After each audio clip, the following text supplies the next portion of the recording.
Good evening. Let's call this meeting to order. It's Thursday, March 17, 2011. The time is 7 o'clock.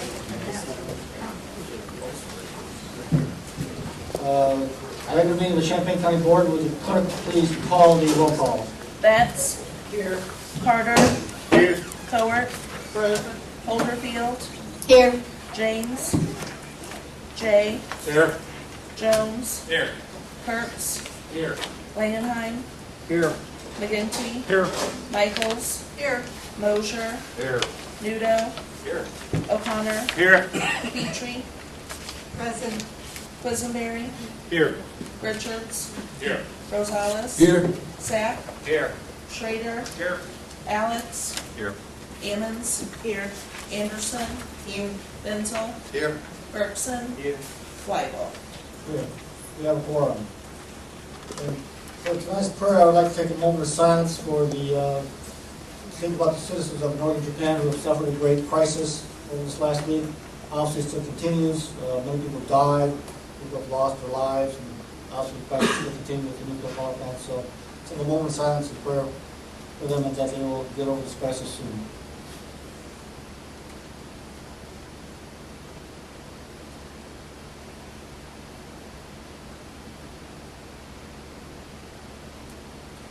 Pledge of Allegiance. Pledge of Allegiance to the flag of the United States of America and to the republic for which it stands, one nation, under God, indivisible, with liberty and justice for all. Just want to read the notice of the meeting, please. Notice is hereby given that a regular meeting of the County Board, Champaign County, Illinois will convene on March 17, 2011, 7 p.m.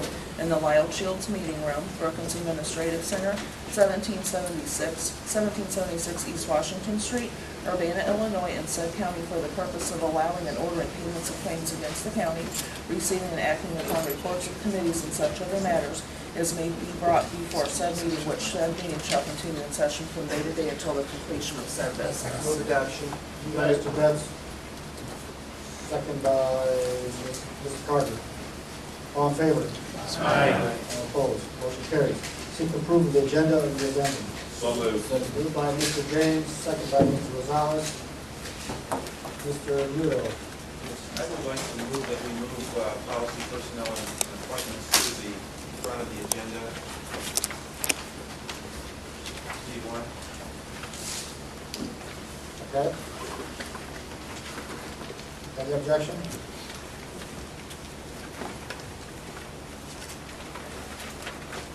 Okay, all in favor? Aye. All opposed? Motion carries. Date and time of our next meetings are the committee of the whole for highway transportation, county facilities, and environmental land use is Thursday, April 7th, 2011 at 6 p.m. in this room. Committee of the whole for finance, policy, personnel, and appointments, justice, and social services, Tuesday, April 12th, 6 p.m. in this room. The next regular county board meeting is Thursday, April 21st, 2011 at 7 p.m. in this room also. Now we have a special presentation of Lieutenant Jones. Let's start with Mike Andrews. Thank you and good evening. The Sheriff's Office is pleased to have with us a guest tonight. Her and her family are here, and I'm going to tell you a little bit about Kaylee Lynn Rogers, who's my friend over here. Kaylee, go ahead and step around here. On December 16th, 2010, the Sangamon Valley Fire Department and the Champaign County Sheriff's Office were dispatched to the scene of a house fire at 206 Main Street in Foosland. When the police and the fire services arrived, there were flames that were coming visible from the top of the home, and we were advised at that time that all the occupants were safely out of the home.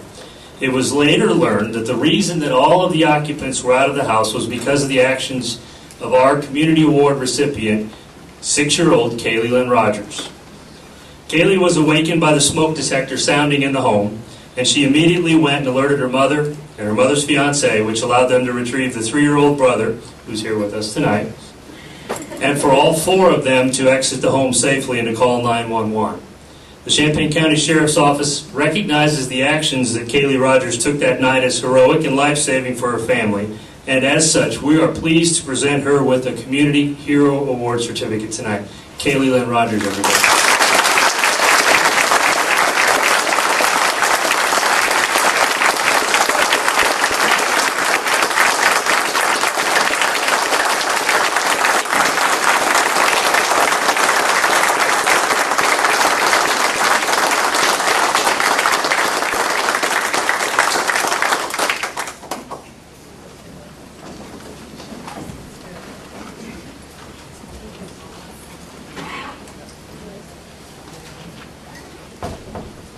Thank you. Now, our second presentation is a totally different matter. We're here tonight to commend the service and actions of Deputy Jeffrey Verkler, the Champaign County Sheriff's Office. A separate event in December, on December 18, 2010, the Champaign County Sheriff's Office was dispatched to the scene of a shooting. This shooting occurred at 201 Colburn Street in Ivesdale. Now, when deputies arrived, the victim of the shooting and the remaining family members and the suspect were all still within the home. The victim inside the home needed immediate emergency medical attention, but was unable to be extracted from the home until the deputies arrived. Emergency medical services had to wait outside until the scene was secure. Deputy Jeff Verkler was one of the first to arrive, and as senior deputy and experienced deputy on the scene that night, together with other deputies, he created a plan that involved retrieving the victim from the home and moving her immediately outside for emergency medical technicians. And at that time, he also provided a safe haven and isolated the suspect. Once that was complete, Deputy Verkler then observed a teenager walking down the staircase carrying a firearm. Now, he was able to demonstrate great discernment and showed extreme discipline in directing the relative of the suspect who was carrying the firearm to place it down, and he was able to control the scene at that time. If you followed me, the relative of the suspect was carrying the firearm downstairs. A very difficult situation to be in. Deputy Verkler again showed great discernment and discipline in conducting himself at that scene and leading the Sheriff's Office response. And as such, the Champaign County Sheriff's Office would like to recognize the actions of Deputy Jeff Verkler that he took that night in both the rescue of the injured and the safe resolution of a very tenuous situation and an armed subject. And we would like to present him with the Champaign County Sheriff's Office Commendation Award.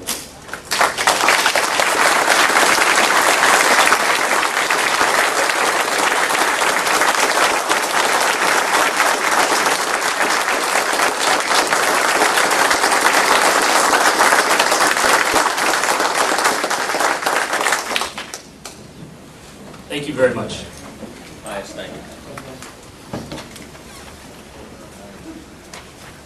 Okay, the next item is the consent agenda. Any items you wish to take off the consent agenda tonight? Move adoption of consent. That's second by Ms. Ames. Roll call. Betts, Yes. Carter, Yes. Howard, Yes. Holderfield, James, Yes. Jay, Yes. Jones, Yes. Kurtz, Yes. Langenheim, Yes. McGinty, Yes. Michaels, Yes. Mosher, Yes. Nudo, Yes. O'Connor, Yes. Petrie, Yes. Quisenberry, Yes. Richards, Yes. Rosales, Yes. Sapp, Yes. Schrader, Yes.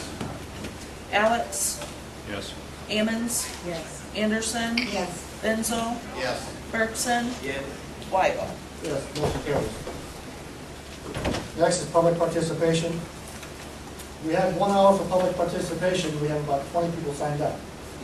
The maximum by technical rules is 5 minutes each, so I would ask you to please be as quick as possible, so that everybody will have a chance to speak. First one up is Jason Bergman. And I will be timing people. Thank you, Mr. Chairman. Members of the County Board, my name is Jason Bergman, and I am an attorney. I live in West Champaign. I'm here to speak to you about the Olympian Drive project and the Lincoln Avenue connection. I'm in private practice. I work at the law firm of Bartell, Bergman, and Powell, and I think, as many of you know, I represent those landowners who stand in opposition to the vote that you will take later this evening on the Olympian Drive project. To me, it's very disheartening in my practice. Many times I come before governmental bodies and am standing on behalf of and for those individuals whose rights are proposed to be trampled by the very government that we elect and support and believe in. And for me, that's a very disheartening role to take on because you know the power of government, and oftentimes we're on the losing end of these battles. We, meaning those people who are most affected by what you all do in government. Today's, the Olympian Drive case is it's a classic case. It's been debated through the through the public, through the media. You got a classic case of those arguing for the community. That's the message that you hear. And you have those who are most impacted by this, who are crying out loud for someone to protect their private property rights, recognizing that we all live in the communities that we live in, and we all play a part in those. And so, I've been before at least some of you on this very issue, and I made it clear then what I'll make clear today. When I took on the role of representing these individuals, I did so, my first message to them when I met them was, look, folks, this is going to happen. The question is how.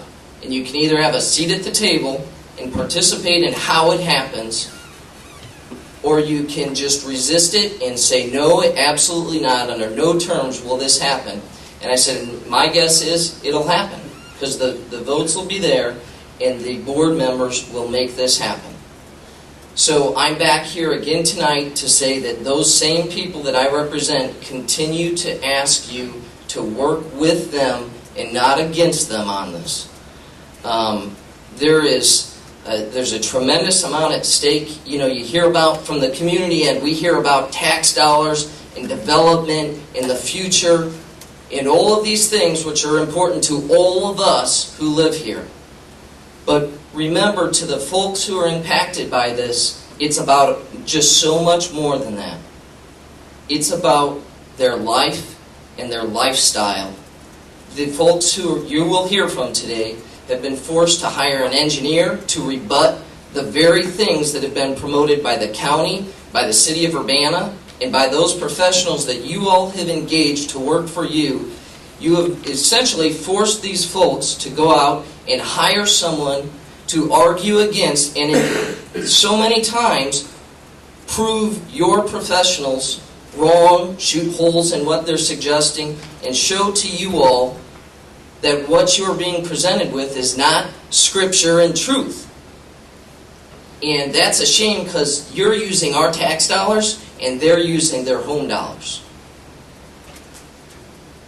The amount of rhetoric, how am I doing on time there, Chairman? You've got 2 minutes left. The amount of rhetoric that I have heard in this public debate, to me, has been astounding. And I read about it, and I'm involved in some of it. But when I was at the last meeting, I heard the study was done, this is the way it has to go, it's a sweeping yes. If we don't do this, we're going to lose our money, and this thing isn't going to happen. Well, we all know that's not true, because what are we talking about today? These folks have been more than willing. Yeah, they resist this, absolutely. If you put a road through my backyard, I'm going to be right there at the front of the line saying, don't do it. So when I hear from you all that it's ridiculous that these people are opposed to something that's going to happen, I think, hey man, I'd be opposed too. So let's set that aside for a moment and talk about what's really on the table here. Time's up. You've got folks who are willing to work with you. Emotional? Yes, absolutely. But willing to work with you. You're going to hear from their engineer today. You're going to hear from them today about the impacts that this makes to them. And I ask all of you to remember that oath you took. Protect the U.S. Constitution, the Illinois Constitution, our private property rights as a sacred provision of our constitutions given to us. You are elected to uphold those rights. So listen to what is proposed here and discussed here tonight and make the right decision. Thank you, Mr. Chairman. Jerry Schweigart.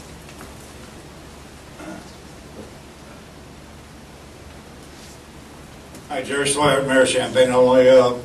We really don't have a dog in this fight. It's your discussion, but what I wanted to relate to you that when we built Olympia on the Champaign side, we fully anticipated that it would continue over the railroad track. It will be a great benefit, I think, not only to Champaign, but Urbana, for economic development along that route, especially as it would link to Interstate 74. So we're in support of, Champaign is in support of you working together with the community and coming up, because we went through this several years ago and it was killed in its tracks.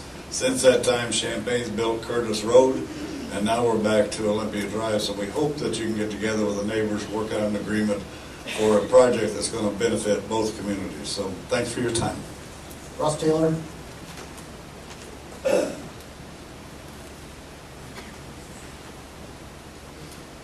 Thank you for letting me speak. I'm just speaking in general on the county zoning and text amendments you consider in the future.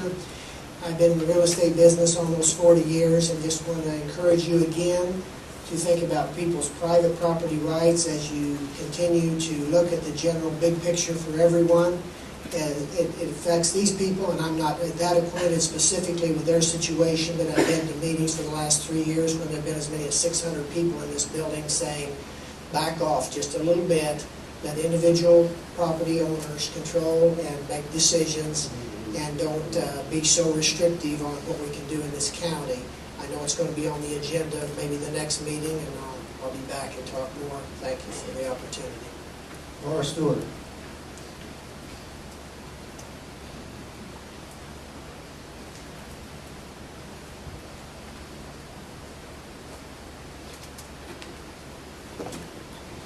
Good evening. I am Nora Stewart, President of ASME Local 900. I stand before you tonight once again with a heavy heart as well as disappointment with your Labor Committee. But then why would I be disappointed with your committee members when your county board negotiation teams were either late or didn't show up for negotiations for one reason or another?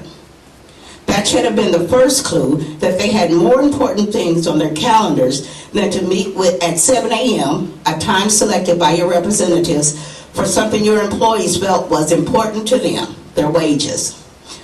I find it so hard to swallow that our wage reopener proposal was rejected. I'm not saying that all negotiations were peaches and cream, because they weren't, but we still worked in good faith with management to come up with an acceptable proposal. We gave up things that our members earned as well as deserved. Well, guess what?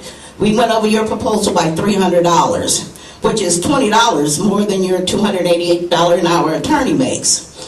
We were given the impression that if we stayed as close to your bottom line, then everything should be all right and there would be no problems. Only to receive a call and be told that nope, the Labor Committee wouldn't accept it and wouldn't even consider bringing it to the board. Then to be insulted by having the committee offer a plan that is certainly worse than the original proposal, which is clearly regressive bargaining, if you didn't know that, in an unfair labor practice. I thought this was a democracy, but again, as before, I was wrong. This is just another slap in the face and a punch in the stomach to our members and your employees. We're not asking for anything more than what you're going to vote tonight for your non-bargaining employees. You know, I keep asking myself, what is the real problem? Is it because you think is it because we think we're worth about 1.1125 cents? Not per cents, but 1 penny for each year that we've been here. Oh, excuse me, I forgot. If you've worked here for more than 5 years, then you're basically not worth much. So I guess we're earning too much as far as Tom Betts, Al Nudo, and Brenda McGinty and Pius Weibel are concerned. You don't want to give us a 1 cent increase for longevity, which is by far less, but you want to give us a bonus. Does that make much sense? Maybe I'm missing something. If so, please explain it to me. I think it's the Labor Committee's obligation to bring to the union's proposal to the board and let them decide if they want to accept or reject, since it was the board who gave them a dollar amount to present to the bargaining union employees in the first place. Thank you for your consideration and your patience. Christine Pearson.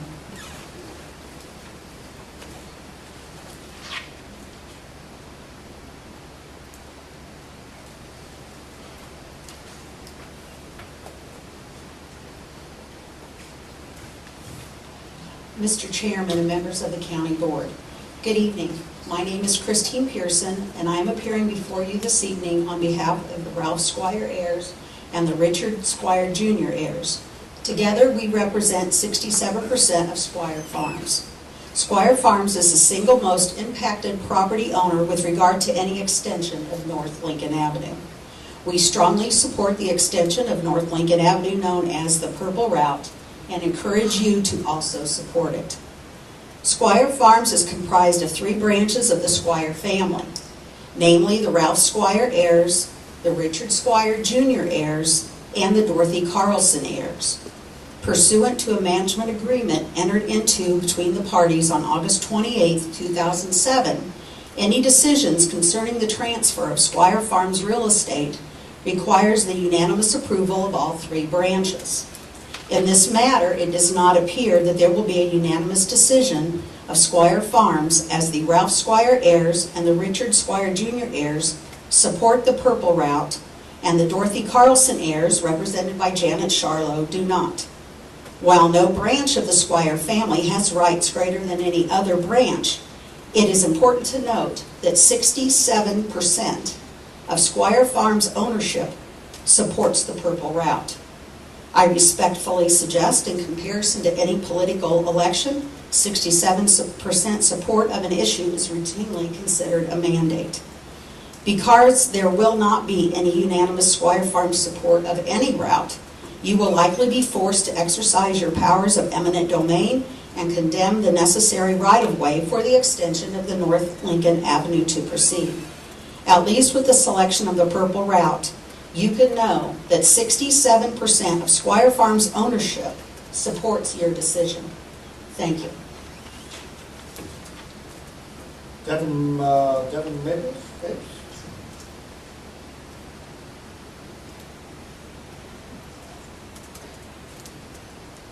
I'm sorry.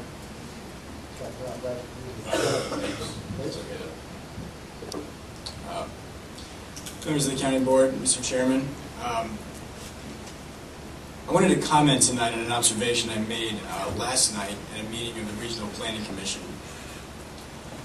Before that discussion, I thought it might be prudent to review the idea on which that body was created. In the past, some individuals have stated that the process by which we divide up the land in the county or the state has been an illegitimate process and countered the interests of the people at large.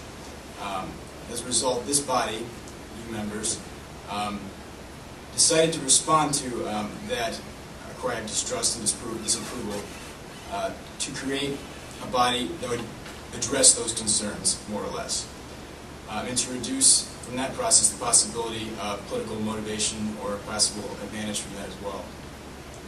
In doing so, the idea was to create, or actually to reemphasize, the degree of integrity that's involved in the political process, and to hope to reinstill to the public of your value on that process. So from that perspective, last night I decided to be a model citizen and witness some of the function of that Regional Planning Commission. However, while enjoying immensely the discussion moderated by Chairman Winkle, I happened to observe near the back of the room a dialogue developing between a woman named Deb Busey, who I believe is our county administrator, and a man named Al Nudo, who I believe is a county board member. For those of you in the room unaware of who those individuals are, I might suggest the woman involved is the person seated to the left of the chair, and the man involved is the man in the Argyle sweater back there. Looks very nice. Just so we're aware of who we're discussing at the moment. In addition to that title, as county board member, he also happens to be the floor leader of the Republican caucus. But the interaction between our county administrator and the floor leader of the Republican caucus regarding the redistricting process, which is what we were discussing last night at the commission, is a point of issue that's very concerning to me. Their willingness to hold such a discussion in this regard is in itself a very violation of the integrity and ethical environment the Commission seeks to emphasize throughout the process of their deliberation. I find this revelation to be not only counterproductive to that process as a whole, but disheartening that the leaders in the process of county government could engage in that sort of behavior, especially given consideration to the multiple and several instances in which this dialogue has occurred. I hold a certain level of expectation for government officials that are working for me, essentially. And I expect that they meet that expectation. Neither Ms. Busey or Mr. Nudo have demonstrated the ability to do that, and I would suggest that an adjustment do be made. That's all I got. Brian Bradshaw?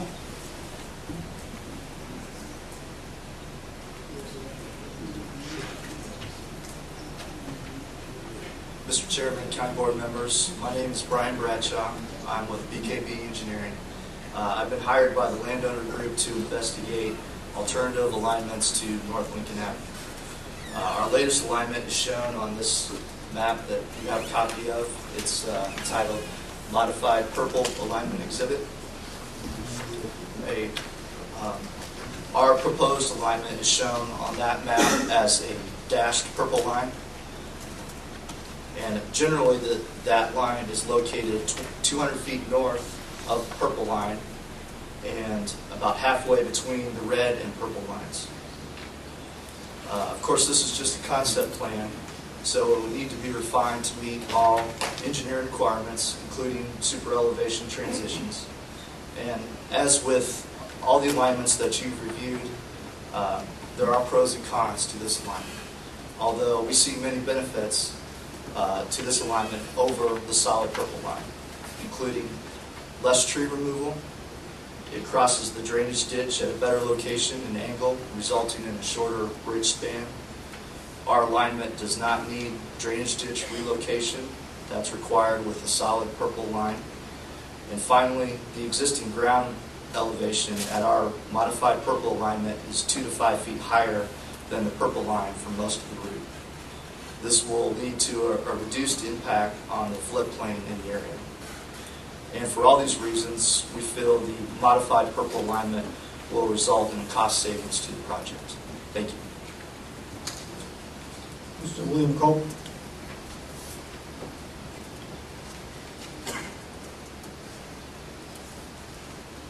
I handed out some maps, but I realised after I printed them that they flip round on their sides, so I'm sorry about that. They're not as clear as they should be and oriented the wrong way.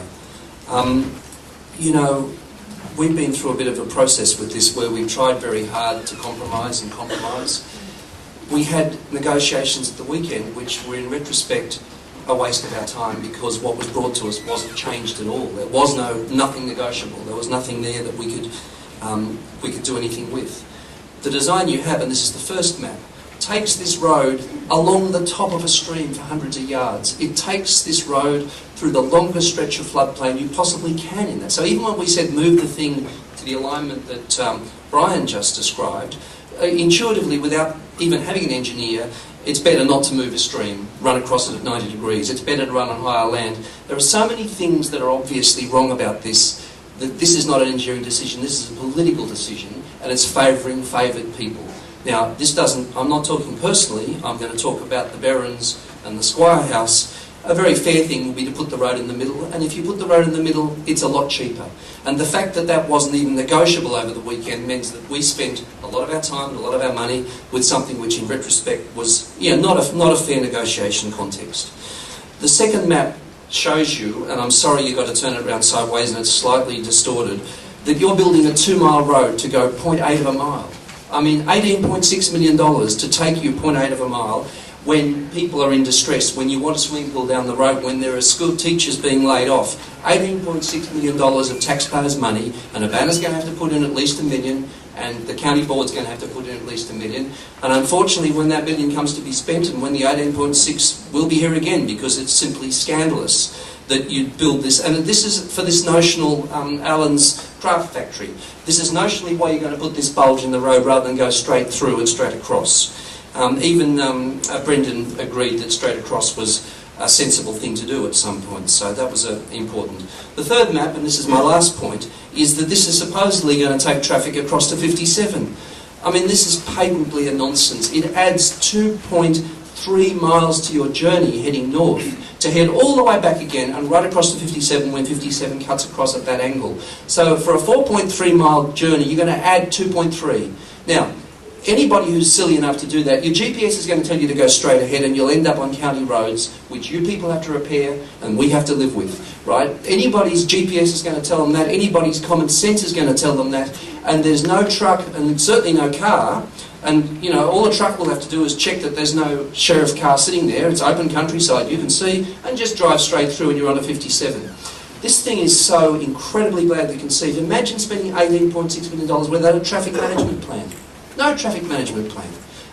So this, this is government money. These are hard times. Spending money in these profligate ways is really, really obscene. Now, we've tried very, very hard to put a reasoned argument to people, to compromise and even to come up with things that we were unhappy with. The fact that at the weekend there was no budge, as far as we're concerned, all purple does is a very, very, very small modification of green without even talking to us. Just we're told that's what it's going to be. So we're very, very disappointed by this process. And for us, this is just the beginning. It's obviously going to take years, and we'll do whatever is required. Harold Charlotte?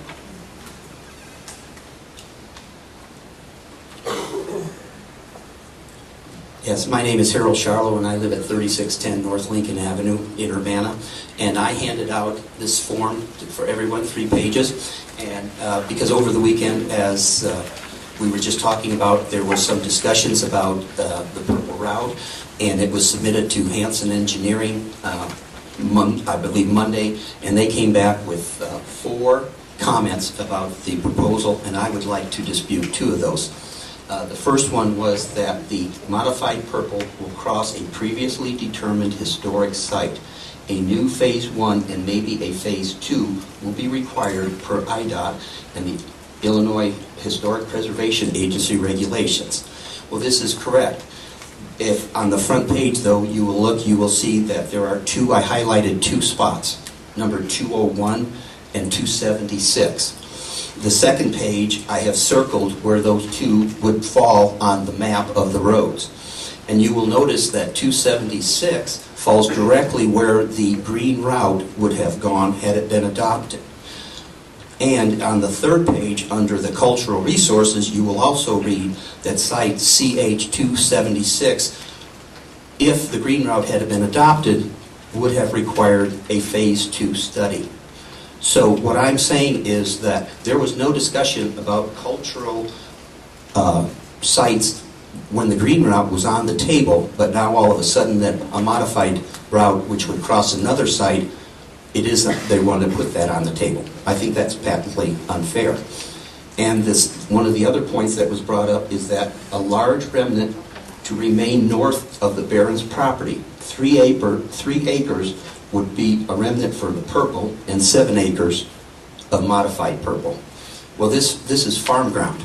And I think any farmer would tell you that he would rather much farm a 7-acre remnant than a 3-acre remnant. Thank you. Janet Charlotte?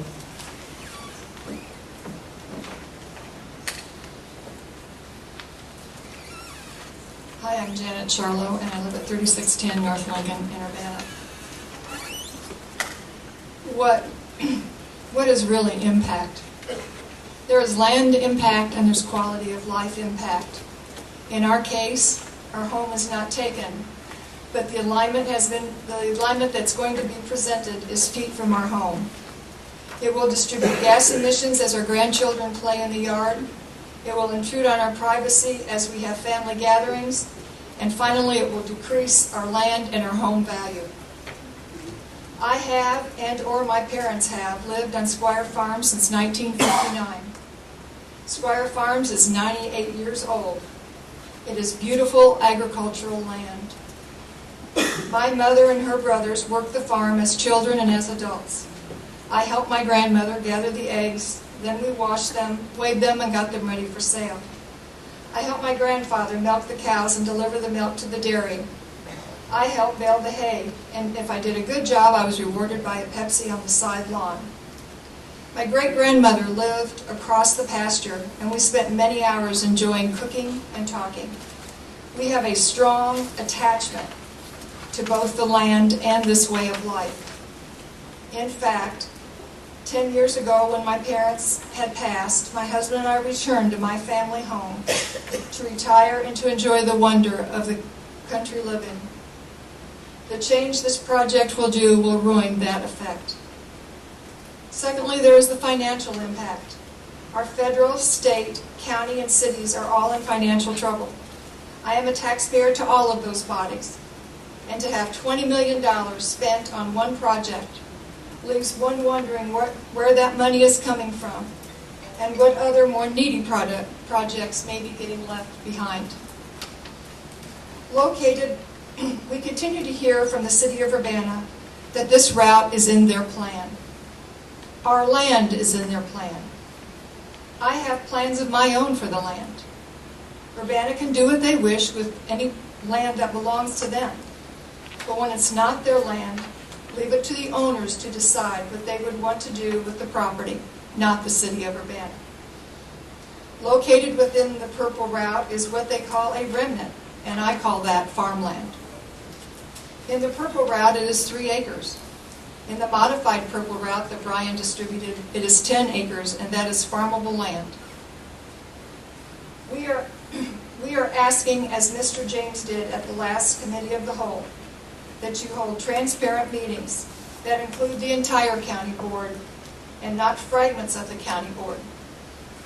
This process has taken 13 years and now it is to be settled in 2 weeks. We have engineered drawings of a route that is equidistant between the homes. Ms. Pressing's email to local board discusses the distance of 200 feet as being acceptable. How many members would like to have 700 trucks a day, 200 feet from your home? I don't think you would find that acceptable. She says that the road must meet engineering standards, and our modified purple does that. It is less costly as you don't have to move the saline. Yes, that is part of the design of the purple. And how is that going to affect the drainage in our area and to our farmland, and who is going to be responsible for that? The cost has already been adjusted up by 10% if they have to move the ditch. Ms. Pressing asks that you keep the cost within the available budgeted funds. You have already made an increase by this 10%. It would seem that the issue before this committee is not where, as the engineers can work that out, but if. The if would be if we approve the project, it must be realigned not to impact residents, but instead an alignment that is a distance between the homes divided equally of all the residents. The modified purple does that, and it should be under consideration. All landowners should come into play. All of our homes are important to all of us. All of the technology that is available, anything can be done. All that has to be there is your will. Thank you. Bill Barons.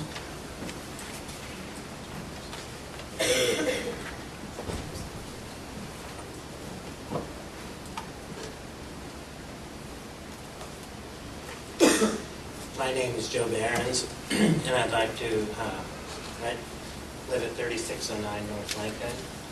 I'd like to thank the people that were involved in making the arrangements that the Green Road didn't take the back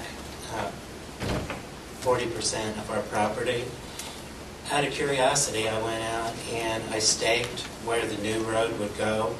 It is said it would be 330 feet from our house. That stake is in the middle of the floodplain and the architectural remnant area. I think that when the engineers go through and they start surveying, they will realize that that is not a good place for the road, which will mean it'll either have to be moved up towards our house, or there is a ridge in the middle of the field, which is basically it's 570 feet from our house, and that would be a good, they could get a good road base out there in the middle on that ridge, which they could never get if they do try to put it through the floodplain. There is 3 ridges in that field. One is next to our house, one is in the middle, and one is next to the Squires homestead. And our proposal is it would go on the middle one, which would put it about halfway between the Squires house home and our home. That would give adequate area for berms and trees on both sides to shield the noise and the fumes from the road. It is estimated that there would be approximately 700 trucks going up and down that, and if that's true, that would be a lot of pollution and a lot of noise. This is my 3rd eminent domain experience. The one that I had when I was on Neal Street, I was assured exactly where the road was going to be. They put in the opposite side of the road first. They got it in the wrong place, and then it just kept getting closer and closer. Every morning when we came in, it would be another 2, 3, 4 feet until we were left with hardly any sidewalk between the road and our building. And that is what I'm afraid will happen here. And when they start surveying, they will realize that that road cannot go through the middle of the floodplain. And they'll either have to swerve back towards our house, or the more logical step would be out to the middle, which would put the road halfway between the Squire's home and our home. That's what we're asking, and I just want to go on public record of having my concerns up front that where they're proposing putting it isn't going to work. I'd also like to thank you for moving the road for the Gators. That's our next door neighbor. And I'd like to thank you for your consideration. Thank you. Mr. Bartow? Mr. Chair, ayes. There's about 3 or 4 chairs back here for the public. Okay. So people in the corner, I'll sit down, a couple of chairs back here behind Mr. J. He saved them for you. Go ahead, Mr. Thompson. This document explains the big, small, all visioning process quite well. Each one of you has a copy, and you really should read it. It also explains UN Agenda 21 and finishes with a very appropriate overview as it pertains to the everyday business in this progressive community. The big, small, all visioning process was a mechanism to circumvent the landowners and pave the way for the zoning department to pass an unwelcome agenda through the back door, and that's all it was. It's truly a shame so much volunteer time and tax money was wasted in a process that should never have been undertaken. Those in leadership did not heed the warnings that this is an egregious attack on the property rights of every landowner in the county, and by extension, an attack on every American in the country. This is the same nucleus of people who work to create wildlife corridors through setbacks and other seemingly innocuous regulations that ultimately restricted owners enormously. I suspect there are many intended consequences hidden within these policies that would further similar agendas that strip owners of their rights, way beyond the grasp of a cursory look. If this was truly about farmland preservation, or to limit the physical fragmentation of the land, this zoning department would not have opened the door for approximately 1,000 windmills. Each windmill will consume an acre of the land and create a spider web of maintenance roads, going to each monstrous concrete base, fragmenting the land. Exactly opposite of what the LRMP has stated to protect. Why are these highly inefficient windmills given a free pass? Is it because they produce revenue for the Department of Education that donates 95% of its lobbying money to progressive Democrats? Just a question there. Surely it's not because of the fact that they have a relatively short lifespan, are woefully inefficient, subsidized to the tune of $1 million a pop, with that money going overseas, and a visual footprint and a carbon footprint that would make King Kong and Godzilla run in fear. But let's not overlook the ultimate truth, the final straw that breaks this LRMP's back. Urban sprawl is the real monster, eating up approximately 90% of the farmland lost every year. Urban sprawl is the gorilla in the room, and that is conclusive. The landowners of this county should not pay the price of devalued land or loss of property rights, given these very relevant facts. This entire LRMP should be rescinded. The whole basis provided for the LRMP's policies has been disregarded by the people who are writing it, just as they write off the rural property owners in this intentional, coordinated attack on property rights. The Declaration of Independence highlights life, liberty, and the pursuit of property, and with that, the inherent expectations of ownership and control. This is the Republic of the United States of America, and it is this board's job to protect these citizens and thousands like them, many turned away at the door tonight, by the way, from overreaching government, in this case, unwarranted zoning. And Mr. Carter, before I forget, thank you for making a little bit of a call. I've shown you that this zoning agenda is straight out of the United Nations Handbook under Agenda 21. And when you read that publication, you'll see that reiterated. I have shown you their agenda and their mandates and the local allegiances to a foreign NGO, ILKI.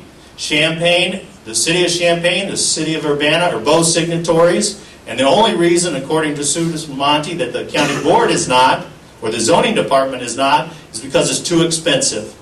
But when you read that, you'll recognize all over that this county board or this zoning department is following it. If you vote for this, you will be guilty of misprision and warrant nothing but shame from your fellow Americans and possibly jail time. Everything I have told you substantiates that the entire LRMP should be abandoned. Ignorance is no longer an excuse. Vote this LRMP down immediately. Stop your time, son. Call me Jason. If for some reason you do not vote it down, then you should make it mandatory that a mailer is sent out to every landowner in the county when the time comes that the zoning department is going to release the final product to the public. Not just public notices in newspapers, but a mailer to every single landowner in the county. Then we'll come back and squash it because it's rotten at the core. This is your decision, and you folks can vote to take ownership of this fiasco. 3 times. Thank you and Godspeed in your decision. Ms. Mary Atkinson?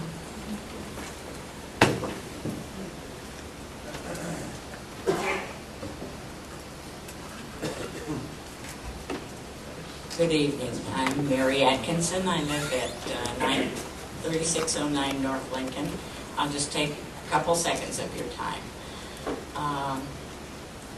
Shortly after the last board meeting, it was only 2 days after that suddenly the purple roof appeared. And I just need to say that in my mind, that is very strangely fast. I don't understand why it appeared so quickly and how it could so easily be done. But I would ask you to ask yourselves the same question. Why did suddenly this road appear out of nowhere in my mind? And it was planned by people who possibly are not engineers. And I just wonder at the haste with which this was all done. I mean, I know you people want a road, and I know you're tired of hearing about it, and you're probably really sick of us. But you want to do the right thing. After all this time and all this discussion, don't you want the road in the right place finally? I mean, I think there is going to be a road, and I'm not going to, I'm not an idiot. I know it's going to happen, but it ought to happen the right way. Thank you. Penny Thompson? I'm no longer interested. Mr. John Dimon? Mr. George Boyd?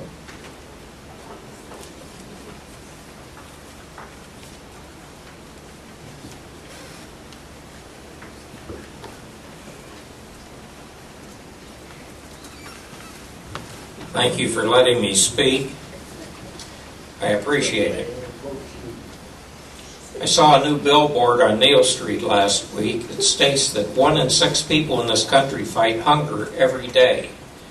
Not 1 week, probably not 1 day goes by without a reference to the need for more food production worldwide. And yet you consider destroying more farmland to build an unnecessary road in this county. A final report by a blue ribbon panel appointed by the county board on the environment in this county stated that for sustainability we need to quit unnecessarily destroying farmland and creating urban sprawl and destroying native biological areas. The result of not heeding the report that this county board authorized and paid for is ludicrous. Industrial growth and new road maintenance, salt, chemicals, etc. leads to more downstream pollution of the waterways. Another major issue nationwide is a decrease in the viability of the water systems for human survival. Farming is a business. In 2008, agriculture had a net income in this county of $370,186,000, and it employed approximately 5,500 people. The county ranks 5th in the entire state in this regard. These figures have improved since then. There are references to Windsor Road and how wonderful it is and how Urbana has created such a great road. I agree, but this road is more than 100 years old. It has been steadily improved during that time. In the 1950s, it was an oil and rock road north of Champaign, North of Champaign-Urbana is a similar road, Fort Harris, which has been there at least 140 years according to maps. This is the road that needs to be improved, just as Windsor has been, and is only 1/2 mile north of the proposed Olympian Drive. At only 30 miles per hour, that is 1 minute of driving time. Leverett Road is also north of Fort Harris. Both of these roads should be improved with bridges or viaducts. Improve and maintain the roads you already have. There are dozens of business sites available in both the cities of Champaign, Urbana, and the county at this time. I understand that Super Value on Lincoln Avenue is cutting back due to IGA and Target reducing their services. And I enclosed an extra sheet that was in the News Gazette about how they've cut back. And this has been one of the prime businesses that people keep telling, oh, this is so valuable. I talked to a manager at Super Value yesterday, and he said that the Olympian Drive project would create problems for them. It wouldn't solve any. It wouldn't change their routes at all. They're 1,000 feet. That's less than 1/5 of a mile from Route 74. An online poll recently found 1,188 people opposed to the Olympian Drive project and 416 in favor. Yet I keep hearing that this is heavily supported. The county board should put this on a ballot and ask how many voters in Champaign County are in favor of spending what will ultimately probably exceed $45 million of that money is at a time when there is no money. Not nationally, not statewide, and not locally. There is no free money, although the government keeps printing it. You may as well use monopoly money. Even when you play Monopoly, money is finite. When it's gone, it's gone. In the early 1900s, everyone was told Willard Airport had to have a new terminal. It was imperative. It would be an international airport. Well, the terminal is there. Where is the air traffic? How many of you fly in and out of Willard Airport? How many of you came here tonight on bicycles or the MTD? Mr. Boyd, wrap it up, please. Your 5 minutes are done. Okay, I'll be very quick. I always find it interesting to look at photos in public buildings and plaques on public buildings. They always depict a group who felt they did so much for the public they represent. I never see photos or names on plaques of the working people who paid not only for these dreams, but also for the gratuities the dreamers get paid. The monuments to all those who made these communities possible are found in the cemeteries, just as yours and all of us here will eventually find ourselves. You are public servants. Serve those who elect you. Put the issue on a ballot. Thank you. Mr. John Farnham.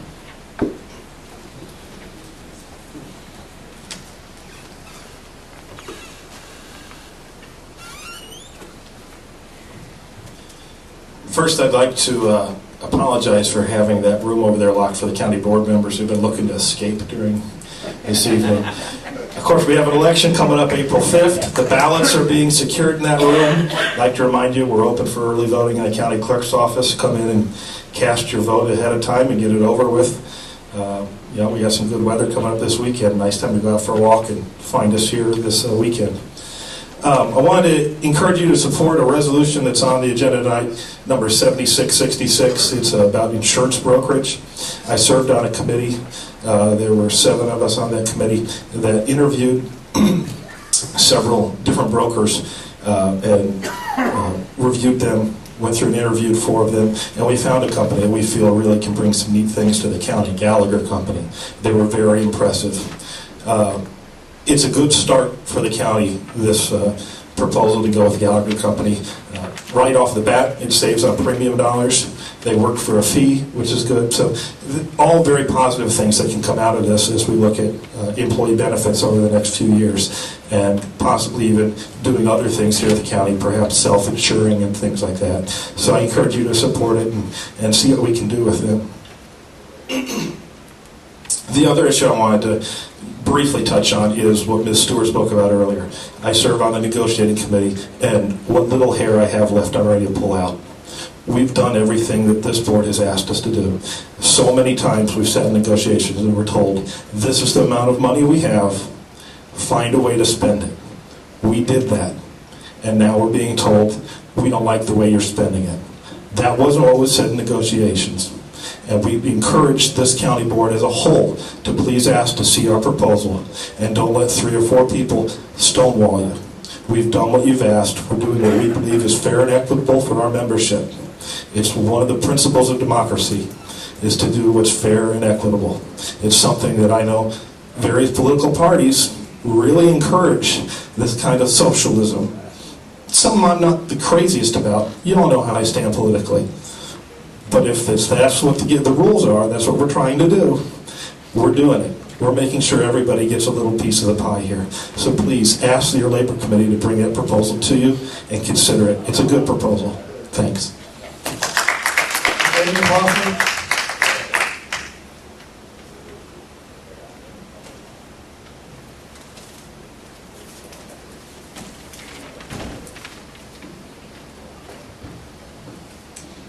Foster, longtime county employee. I would just like to say how very disappointed I was to hear that your labor committee has rejected our last proposal. Throughout the past months of negotiations, as we continued to negotiate in good faith and find ways to compromise to meet your bottom line, as far as dollars you are willing to spend on the employees of Champaign County go, we were told how members choose to spend those dollars wasn't the issue. The issue was that you were unwilling to spend any more dollars on them. Our last proposal was approximately $200 more than your chosen amount. We were all happy, fairly confident that negotiations would be done for a few months.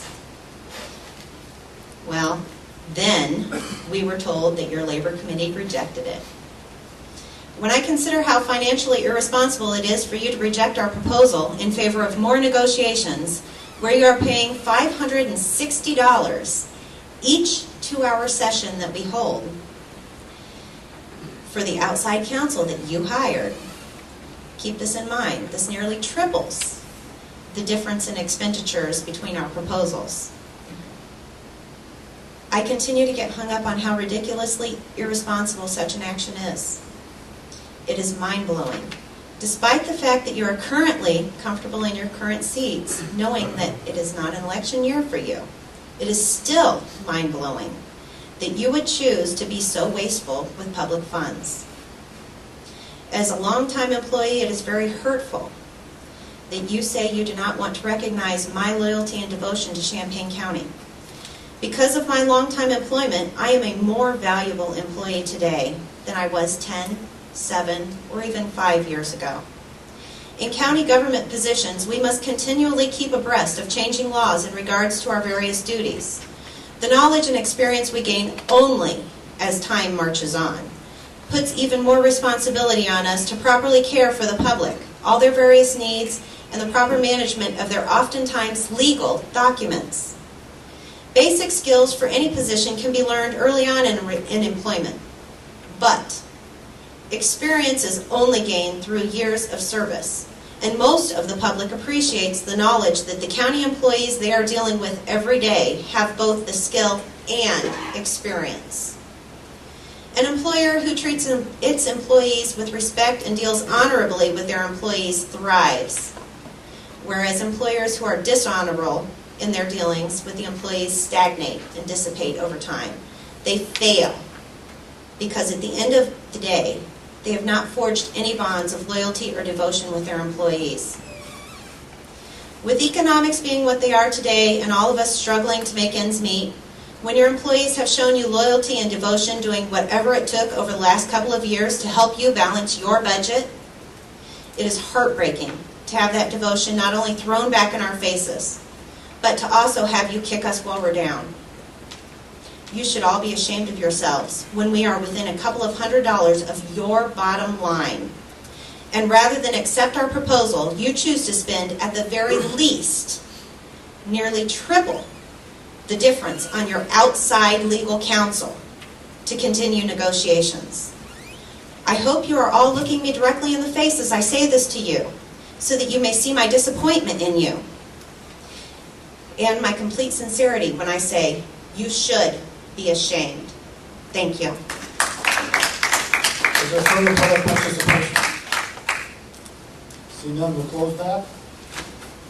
Next is communications from the board. Mr. Richards. Yes. I'd like to apologize to my colleagues and to the people of Champaign County for my recent legal troubles, and make sure it's clear to everybody that I realize that I have let you down, I've let my constituents down, I've let the Democratic Party down, and I've also let my family and my church family down. It was fair game, certainly, for me to be in the paper, but I'm very disappointed in myself that that's something that my parents and my brother had to see in there. So let me just close by saying once again that I'm very sorry. Any other announcements? Mr. Benson. Excuse me. Yeah, I just thought I would report real quickly on the redistricting commission. We had a meeting last night, and 22 maps were presented to us to review. We chose 6 of those to go back to RTC to get further information on. There was also one map presented by the Farm Bureau that was given to RTC to take back, to bring back to us in the same parameters as all of the rest of the maps that I see. So our next meeting will be March 30th, and from there I believe we're going to meet almost weekly looking at maps until we have one ready to present to the board. Other communications. I want to make an announcement that the openings for the LISA committee, or now it's called the SA committee, I guess, is posted. The application form should be available tomorrow for people who apply for that. That's, the committee is going to combination of county board members and outside members to do the LISA committee for ELA. Mr. McGinty. Is there anything that could be done to cool the room off a little bit? Is anybody warm? We don't have anything. We're going to take your coats off, I guess. Those of you who are wearing them. Very good, thank you. Okay, let's move on to approval of the minutes of February 24th, 2011. Move adoption. Moved by Mr. Betts. Second by Mr. Rosales. Discussion. Seeing none, all in favor? Aye. All opposed? Motion carries. Next, we move into policy personnel appointments. Ms. Stevens. Move adoption of resolution number 7666, approving the award of contract for employee health insurance and related benefit brokers / consultant services. Second. Second by Mr. James. Now, item is first item in the pink handout here. Discussion. Mr. Sack. Thank you, Mr. Chairman. I just wanted to report as well. I sit on that committee. We went through what I felt like was a pretty diligent process. There were initially 9 proposals we looked at. We narrowed down to 4, brought those in, interviewed those 4 candidates, and feel that we have chosen one that will bring some great benefit to the county. So I would encourage a vote for this particular contract. Further discussion. Ms. Petrie. Thank you very much. Thank you to the committee for the hard work they have done. That's very clear in the report, and thank you to Ms. Busey for all of the detailed information on pages 2 and 3. I do have a couple of information questions, if I may. Sure. When this originally came to us, the board, I think my memory serves me that we were told originally there would be no fee being paid to the broker, that it was a commission type of situation, and now I see that there is a fee. Can you help me understand the change? Yes, our previous relationship with the broker, we did not pay a fee. The broker was paid through a commission from the premiums that we paid to the carriers. The committee heard proposals that included moving to a fee-based system rather than the commission-based system, and overall the evaluation committee believed that that is a more transparent and more equitable way to pay for broker services. There's always been a perception of a conflict of interest when you have a broker negotiating with a health insurance carrier on your behalf, and that broker will ultimately be paid a percentage of the premium that you end up paying. Where is the incentive for the broker to negotiate a lower premium rate for you? So when a fee basis was offered, the committee concurred and recommended that we seek that type of agreement with the selected firm, and so that's what we did. Thank you. I have a couple of follow-up questions, please. Is this just the fee for the first year, or is this the fee for the 2 years of the contract? The fee is $40,000 per year for the first 2 years of the contract. It's fixed for the first 2 years. Okay, and then I understand the reasoning for going to a fee, but as I read the legal document, I didn't see within that legal document any incentive for the broker to bring in a best price health insurance for the county. Is there some incentive that I just missed when I was reading the document? Well, they are serving as our representative, and obviously their interest should be in providing the best possible result for the county that they can.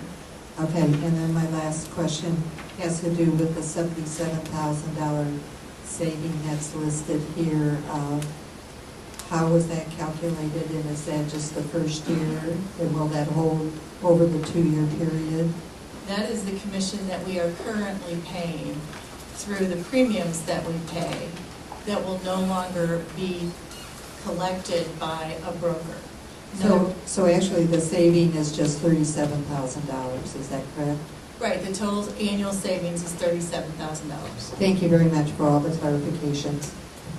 Further discussion? Mr. Benson? I just need to note my abstention on this vote. Due to an employment relationship with the firm selected. Any other discussion? All in favor? Aye. All opposed? Motion carries.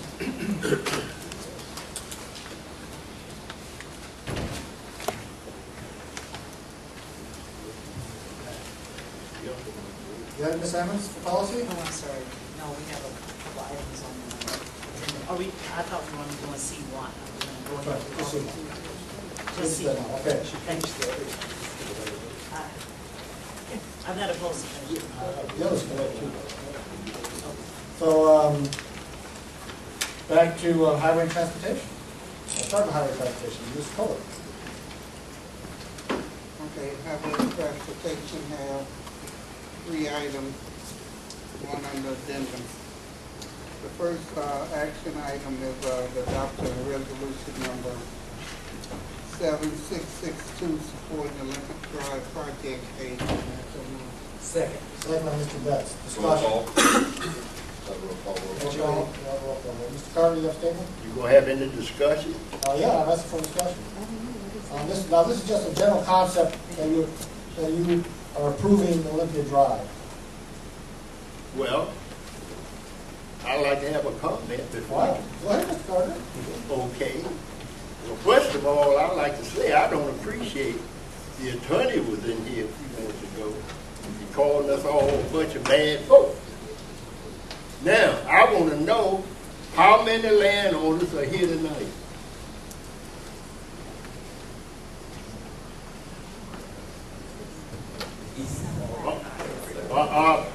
Do that attorney represent you all as a whole, or just part of it? I'd say he represents both of them. We don't allow interaction between the members of the public and the county board of the charter. He represents, I think, about 24 people, but it's not all the landowners.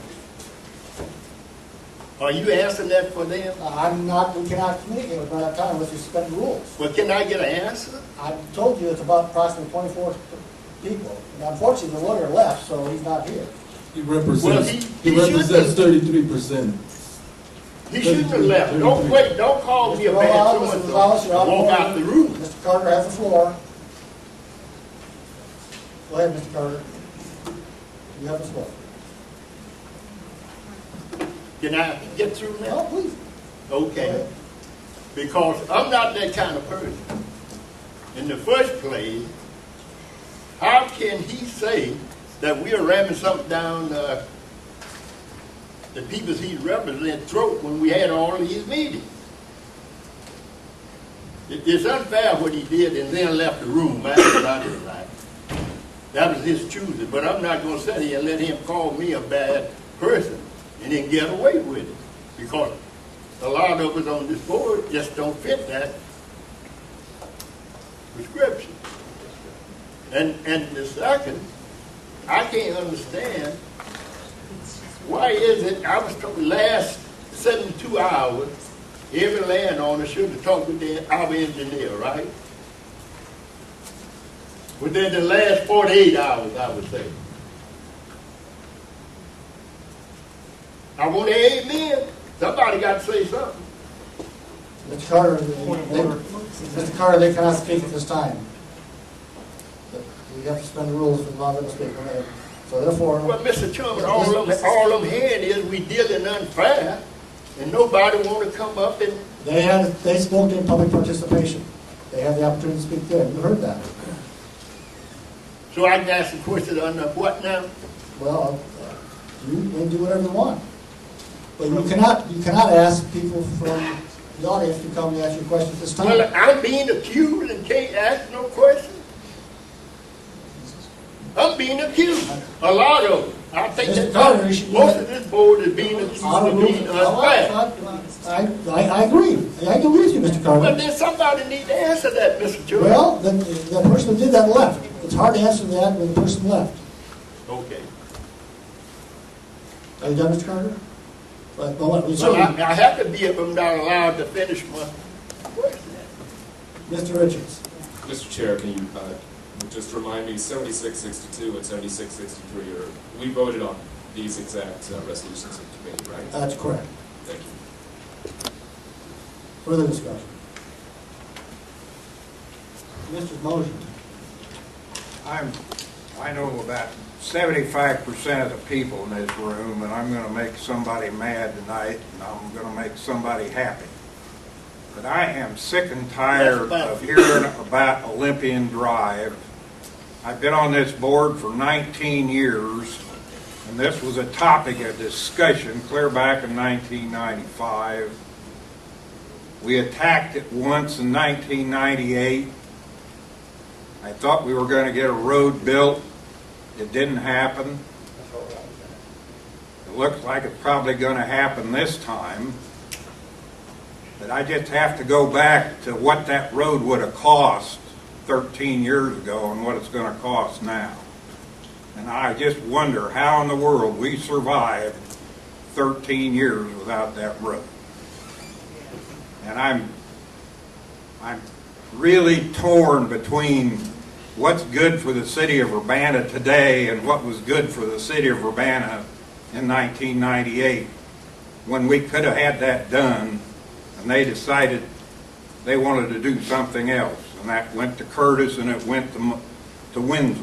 And I have a hard time forgiving for old sins, and I'm going to vote no on this tonight because This is just as frustrating to me as listening to what's going on with the zoning ordinance for the last 15 years. We've been kicking a can down the road, kicking and kicking and kicking, and we're still sitting here arguing about the same thing.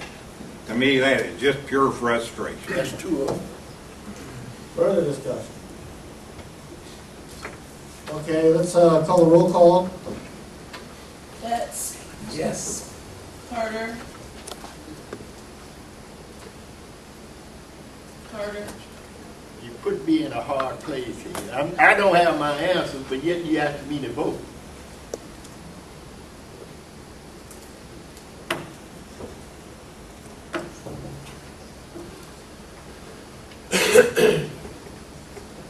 Now, I'm serious about this. The question that I want to hear, I can't get an answer. But you're going to ask me to cast a vote. Carter, it's time to vote.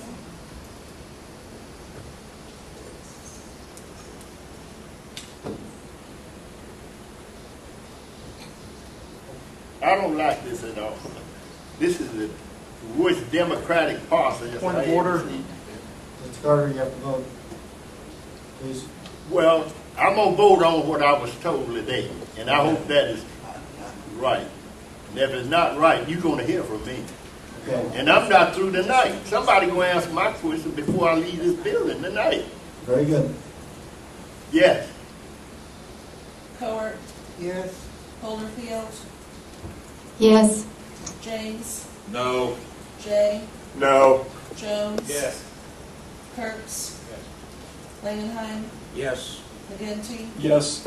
Michaels, No. Mosher, No. Nudo, Yes. O'Connor, Yes. Petrie, Yes. Quisenberry, Yes. Richards, Yes. Rosales, Yes. Sapp, No. Schrader, Yes. Alex, Yes. Emmons, Yes. Anderson, Yes. Benzel, No. Bergson, Yes. Weibel. Yes, motion carries. Ms. Cowart. Okay, we ask you for the adoption of resolution number 7663 for the realignment of Lincoln Avenue. And I so move. Second. Second by Mr. Betts. Discussion on this item. Again, I'll point out this item does not pick out a particular route, just says that you want to connect Lincoln Avenue to Olympia Drive. And it doesn't Mr. say Langhart? where. And it doesn't say where. Correct. Discussion. Mr. Langhart. As of now, we've had at least 6 different routes proposed for this, and every one of them has been picked out because the prior one has been objected to.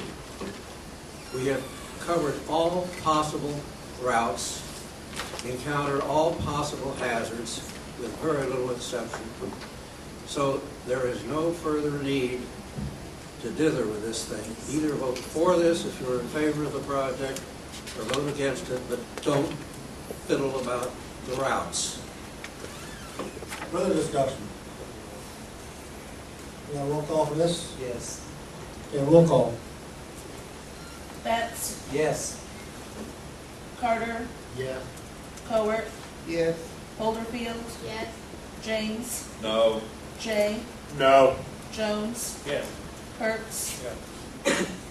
Langenheim, Yes. McGinty. Yes. Michaels. No. Mosher, No. Nudo, Yes. O'Connor, Yes. Petrie, Yes. Quisenberry, Yes. Richards, Yes. Rosales. Yes. Sapp, No. Schrader, Yes. Alex, Yes. Emmons, Yes. Anderson, Yes. Benzel, No. Bergson, Yes. Weibel. Yes, motion carries. Ms. Cowart. On the addendum, highway transportation is asking for the adoption of resolution number 7680 of support for the purple alignment of Lincoln Avenue. And I so move. Second. Second by Mr. Betts. Mr. Blue, would you come forward and discuss this?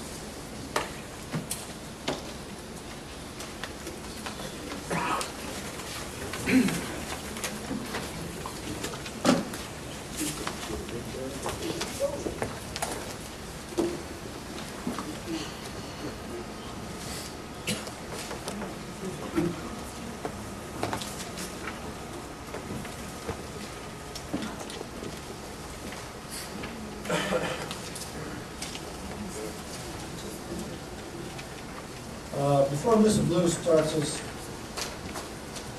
discussion here, I want to point out at the last town meeting where on the highway transportation, which was about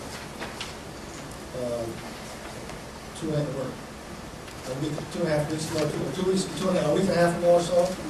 At that meeting, I asked Mr. Blue, after the meeting failed, to come up with options that we could work on at that meeting.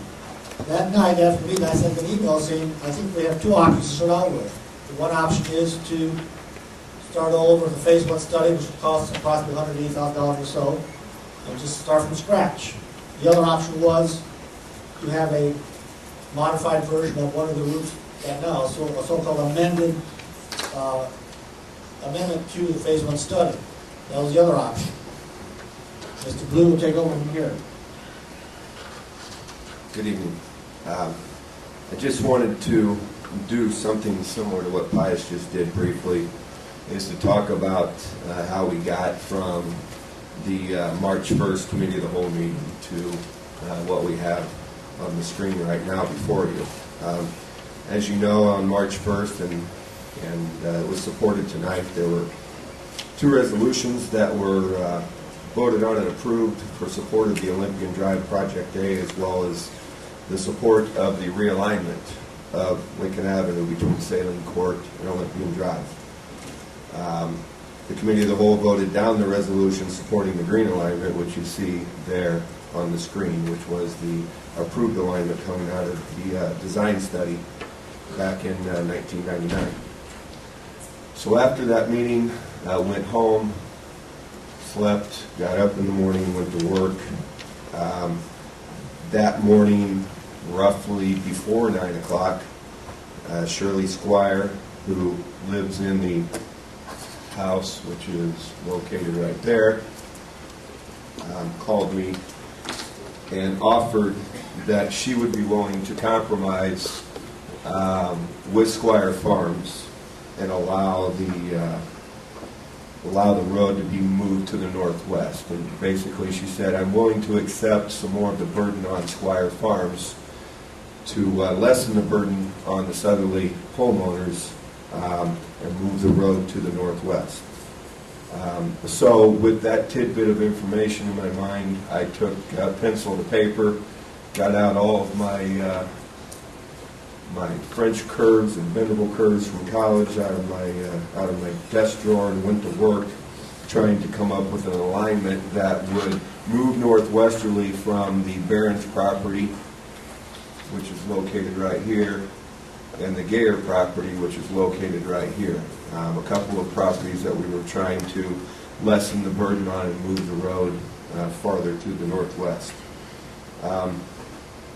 So on that photocopy, I drew several lines, ultimately came to a decision as far as my engineering opinion went, that a line similar to the purple line that I had drawn on the paper appeared to be a solution that was equitable, tried to get it off of the property owners to the south, and had some good engineering background to it. So with that photocopy in hand, I called Shirley and I said, I'd like to show you what I've come up with based on your willingness to take more of the burden on the farm. I took that out to her, met with her at her house for quite some period of time, and left her that photocopy and left, and she called Christine Pearson, who was one of the other third owners who spoke tonight, and they talked about the hand drawing that I had made, and decided that they would be willing to accept the northwesterly movement of the alignment onto the Squire farm in order to help out the neighbors to the south and hopefully move the project in a positive direction. So I scanned that image, sent it off to Matt Hyan, who's in the back of the room, who works for Hanson Engineering, asked him to evaluate it from their engineering expertise, take a look at the alignment and see if it had value. So they worked on the alignment for the next couple of days, and their office had their environmental people and their engineers and anybody that works for them that was involved in the project take a look at that alignment.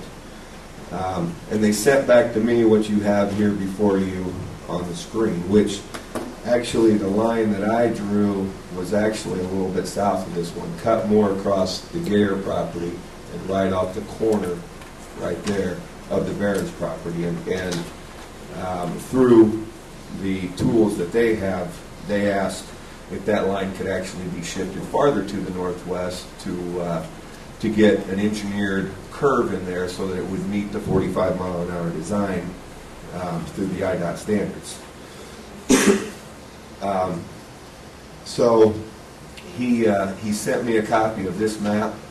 I took a look at it, and I again called Shirley Squire from Squire Farms and said that the proposal that I had proposed to her didn't exactly work out, but that Hanson Engineering had come up with an alignment that moved a little bit farther north and west away from the Barron's property and took a little bit more of the Squire Farms. And I asked her if I could again come out and meet with her and show her what we had come up with.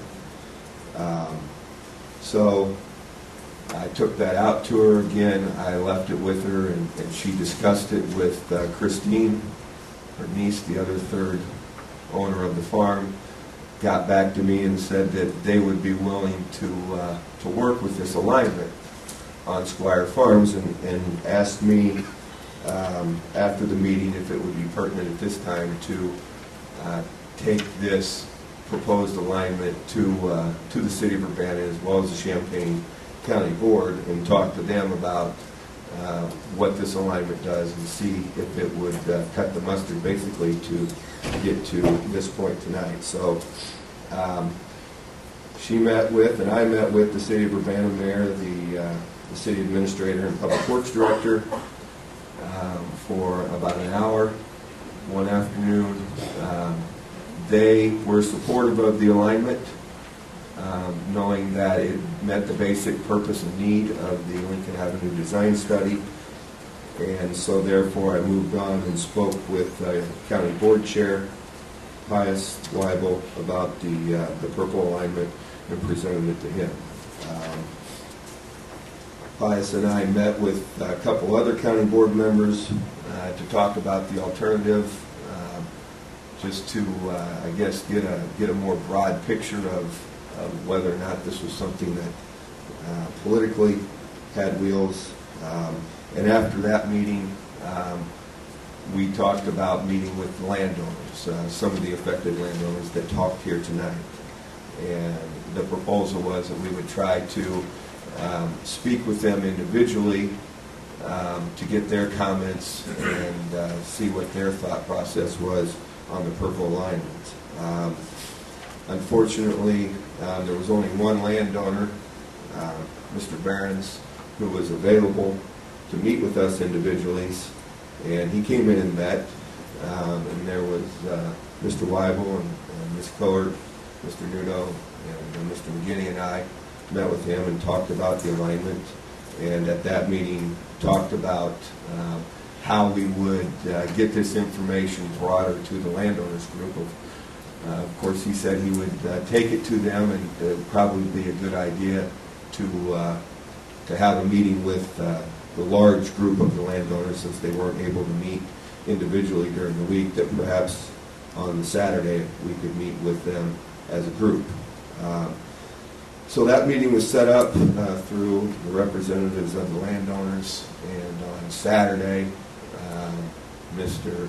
McGinney, Mr. Nuno, Mr. Quisenberry met with the landowners out at the Barron's house and talked about the modified purple alignment. I wasn't at that meeting. Apparently there was a couple of 2.5 hours of discussion about the purple alignment, and ultimately they decided that it would probably be a good idea to have another meeting on Sunday and include their engineer, Brian Bradshaw, and I at that meeting so that we could talk about the engineering types of things, use our engineering expertise to talk about this alignment. So a second meeting was held on Sunday, as I said it, back out at the Barron's household. Mr. Bradshaw brought with him the map that he presented tonight at the public hearing, or the public participation, which showed the modified purple line, and presented that to me and the county board members. We talked about somewhat about the different concepts between the purple line, which you see before you, and what they were referring to as the modified purple line, which is the dashed line on the contour maps. And with that in hand, we left that meeting Sunday. Mr. Bradshaw was nice enough to email me a electronic copy of that contour map, which I immediately emailed to Hanson Engineers for their expert look at it. Hanson reviewed the alignment, provided comments back to me on Tuesday, and based on those comments, I guess I would like to, if I might,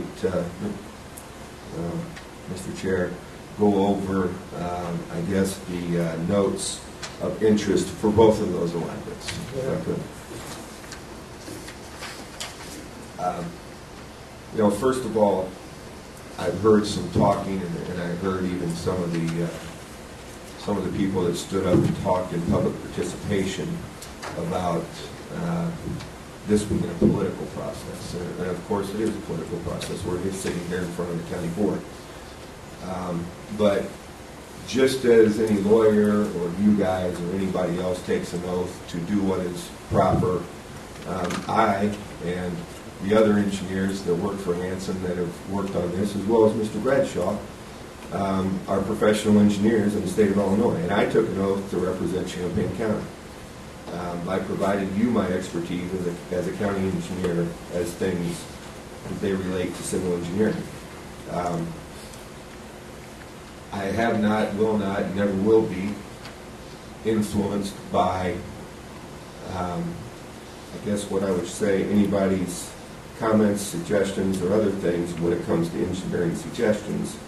But as a professional engineer, we have to take into account not only the raw data in the engineering, but also the human factors that are woven within the engineering solution. And in this case, any of these lines you see on this map will work engineering-wise. You can draw a spaghetti string of lines between the railroad tracks and Lincoln Avenue and put a vertical curve and a horizontal curve in there that would work, and you could fit any number of lines in there that would work and meet the IDOT design manuals.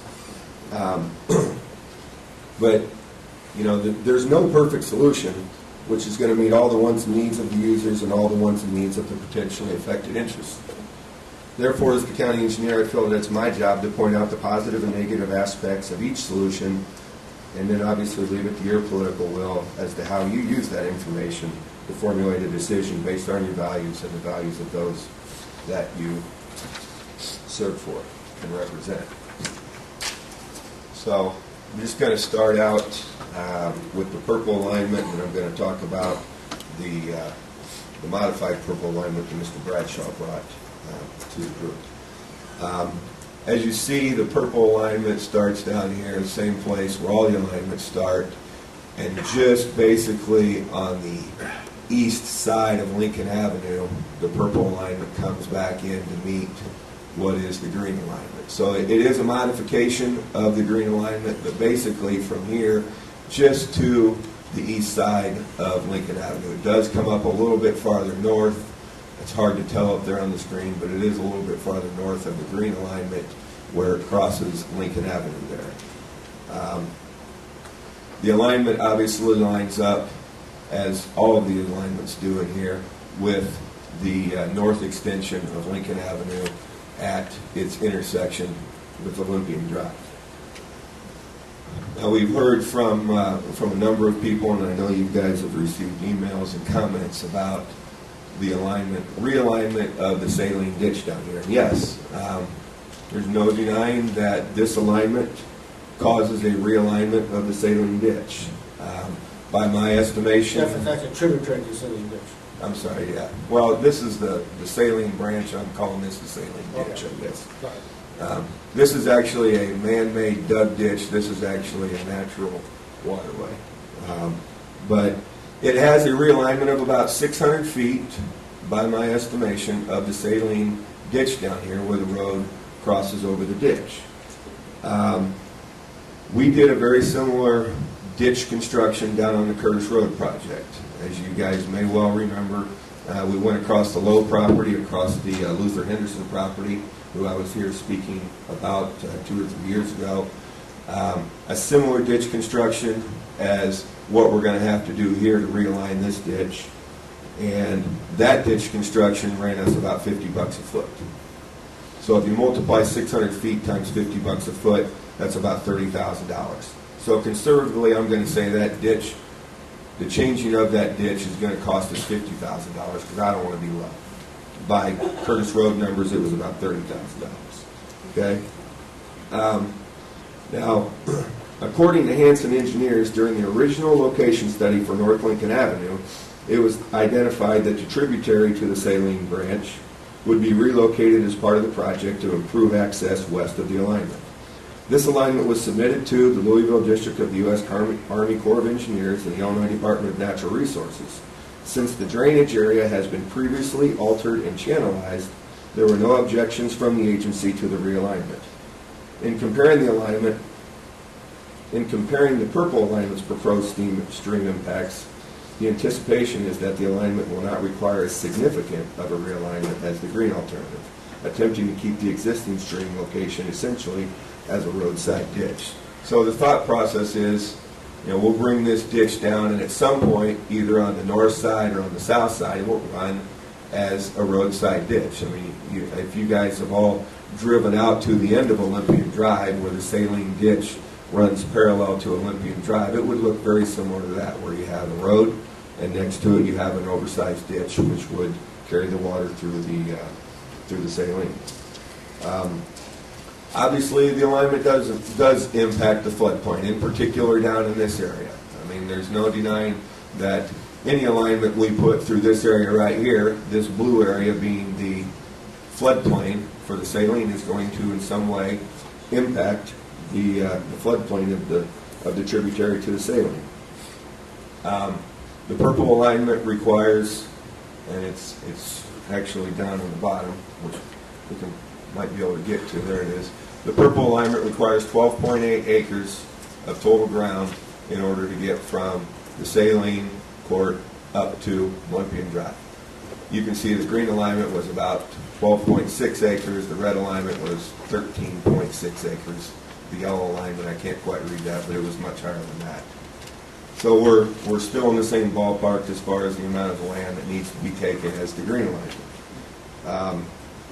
The curvature and alignment of the roadway meets IDOT standards for a 45-mile-an-hour design. That's why I sent my paper drawing to Hanson Engineers and had them take a look at it to see how it would work as far as the design criteria, and that's why we ended up with the purple line instead of my hand-drawn line. Up here at the top of the map, difficult to see, but I think you guys have seen this map, but if you haven't, I can certainly provide one to you, because I made multiple copies. It shows the offsets from the purple alignment to all of the homes here, which you see in the area. The offset from the nearest home to on the south end of the corridor, from the Barrens up to the purple alignment, is 330 feet to the edge of the 4-lane corridor. Now, on the resolution, you'll see that we propose that if the purple alignment were indeed chosen as the appropriate alignment for this roadway, this alignment, regardless of which one you look at, the yellow, the red, the purple, or the green, those are 140-foot wide corridors. They're basically 4-lane corridors for this particular project. We would construct the road on the north and west side of the purple alignment, actually gaining more space between the affected households here down on the south. And in essence, the new 2-lane roadway, which would initially be built, would be about 400 feet to the edge of the 2-lane roadway if it's built on the northwest side of the right-of-way. After the purple alignment were to be built, you can see down here on the southeast corner of the Squire Farms, there's a remnant. There's a triangular area that, here's their property line, here's Lincoln Avenue, here's New Lincoln Avenue. There's a remnant down there that roughly measures out to be about 3 acres in size. In my talkings with Squires, with Chris Gerson and Shirley Squire, I asked if that remnant could be a part of the project. And why I asked that was that I wanted to see if we could provide screening from these houses down here to the view of Lincoln, not only sound but as well as visual screening, and possibly use this 3-acre remnant, since it's basically unfarmable, as, we could plant trees in there, we could build a berm in there, we could do any number of things in there naturally to provide some screening and provide some offset from those southerly homes. And Chris and Shirley agreed that that remnant could be a part of the project, and they were happy to allow us to use that in order to plant screening or to build berms.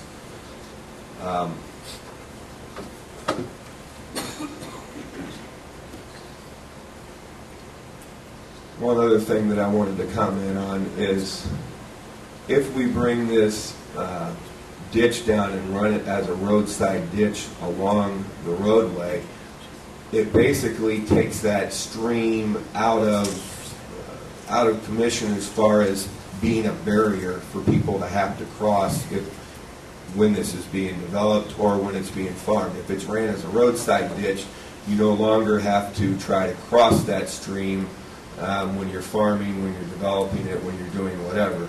Because as soon as you leave the roadway, if it was on the north side, provide some kind of culvert in order to cross, most likely it would end up on the south side, and you're probably never going to see any development down in here between the purple alignment and the Barron's farm, or the Barron's household here on the Gare property.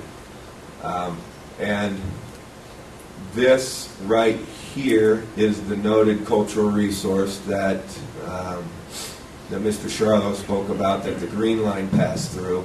And this here, which is in the floodplain, which is difficult to see, is the other noted cultural resource. And you'll see that the purple alignment doesn't bisect either one of those cultural resources, actually goes in between them. So I think that is all of my comments that I wanted to make on the purple alignment. And I will take a second here and close this out and bring up Mr. Bradshaw's drawing of the modified purple alignment.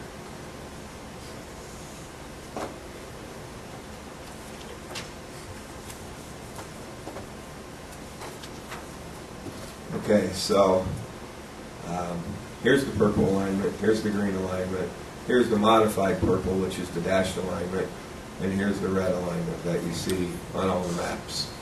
Shirley Squire's house, Barron's house, Charlotte's house, Bill Cope's house is somewhere down in here, not noted on the map. Again, this alignment doesn't get back to the original alignment quite at the same point as the purple alignment does. It's somewhere up in here, which is, there's a north-south road on Lincoln Avenue and an east-west road that turns and goes diagonally. Somewhere in there, it appears as though this alignment reaches back to the original green alignment that came out of the transportation study. Again, if you go straight up, this proposed alignment does line up with the Olympian Drive and the North Lincoln Avenue intersection, which would be off of this page. But as the proposal goes, I believe it's supposed to realign with North Lincoln Avenue and then line up with Lincoln Avenue going north of Olympian Drive. It does cross the saline ditch here, and it does not require any realignment of the saline ditch. The theory is that we would put some kind of structure in the saline ditch, box culvert or what have you. It would cross underneath the roadway and continue down, and there wouldn't have to be any realignment of the saline tributary. This is a bone of contention, but This area right here, as you can see on all of your maps, is a floodplain. And if I could quickly just close this down and just bring up, see if I got this. Sorry.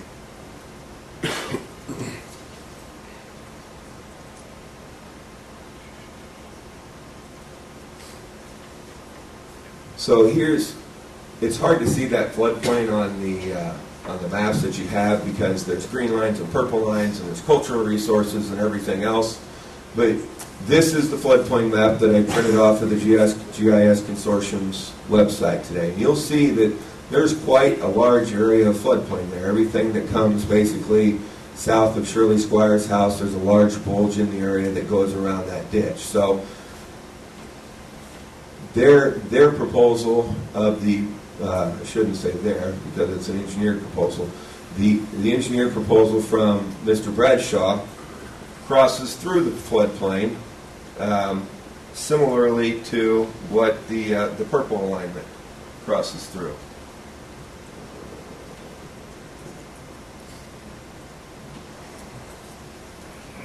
So it does cross through the floodplain, which is almost impossible to do if you're going to cross through that area. Now, Hanson Engineers did do some calculations, and they calculated that in this area that the modified purple route indeed impacted 0.3 of an acre more of the floodplain than the purple route. Now, just like lawyers, engineers can agree to disagree. Mr. Bradshaw says it's less. Hanson say it's a little more. So even if it's a wash, it's a similar impact to the floodplain. Doesn't matter where you build a road in here, you're going to impact the floodplain. The purple alignment, this one's 12.8 acres. This one's 13.6 acres. You can estimate that the purple alignment's about 13.2 acres. I mean, that's just kind of a median between those two. So it's a little bit more acreage than the purple alignment that's on your aerial map. Now, Mr. Bradshaw alluded to this, that the curvature and alignment of this modified purple line doesn't meet IDOT standards as it's currently drawn. Doesn't mean that it couldn't meet IDOT standards. There would have to be some tweaking of it, again, to try to get it to a 45-mile-an-hour design speed. But as it's shown and as it was presented to you, it doesn't currently meet the 45-mile-an-hour roadway standards for alignment. Basically, what this alignment is they took the Squire household, they took the Barron's household, and they laid a engineer scale between those two households, and they said, boom, right there where that red dot is exactly halfway between the Squire household and the Barron's household. And they plopped a dot on the map, and they said, we want the road to go through there because we feel that is equally burdensome on everybody. It's equal distance from basically these homes and from this home. That is the way that this proposed alignment started, and then there was an engineer that did some engineering studies and drew a line in there. So each home would be basically about 550 feet, give or take, from this alignment to the home. Now, that being the center of the corridor, and the corridor being 140 feet wide, depending on which side of that corridor you built the two-lane roadway on to start off with, it might be closer to the Squire household, it might be closer to the Barron's household, right? Just depending on how you ended up building that roadway within that corridor.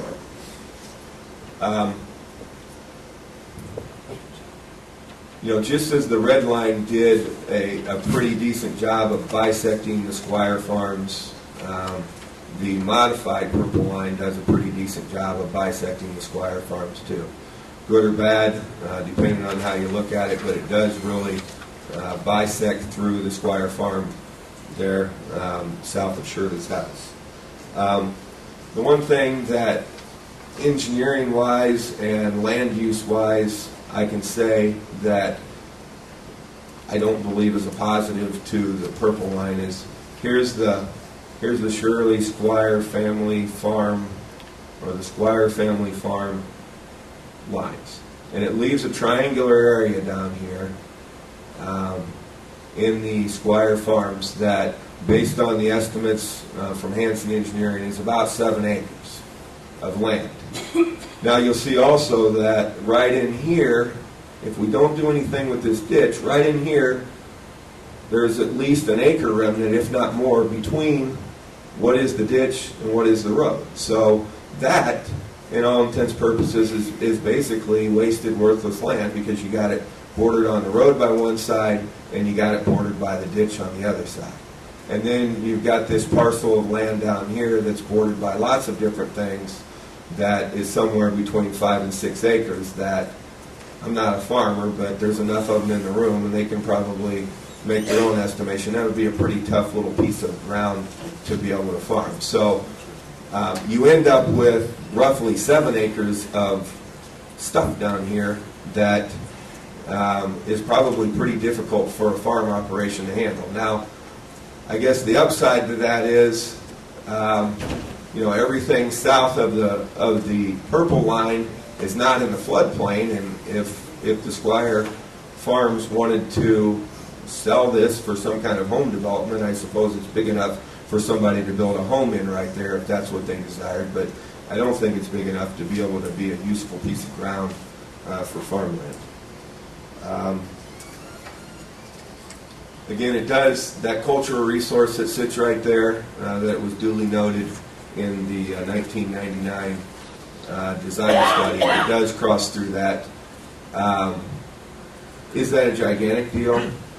I guess I can leave that up to you, but I can tell you what we have to do for it if we do cross a cultural resource. You have to do a phase 1 study where they go out and they look at the ground and they do some minor kicking of the dirt, I guess, if you will, and see if there's any glass shards or clay pottery or anything that appears to be of a cultural resource. If they find some, they hire the University of Illinois to come out and do some further digging of those cultural resources, and whatever they find is documented and it's cataloged and it's taken out, and they sieve the dirt and they take it over to the University of Illinois, to the Transportation Museum. And if it's anything that is really cool and really neat as far as the natural historic preservation people say, then it's put on display in the History Museum. So is that a game stopper? No. Does it cost some money and some time? Yeah, it probably does. So that's, in my engineering opinion, the differences between the purple alignment and the dashed purple alignment or the modified purple alignment. And from an engineering side, I really, or from a landowner side, this large remnant down in the southeast side is the part that would really bother me if I was a landowner out there. But let me just say a couple more things here, if I could. Wrong one.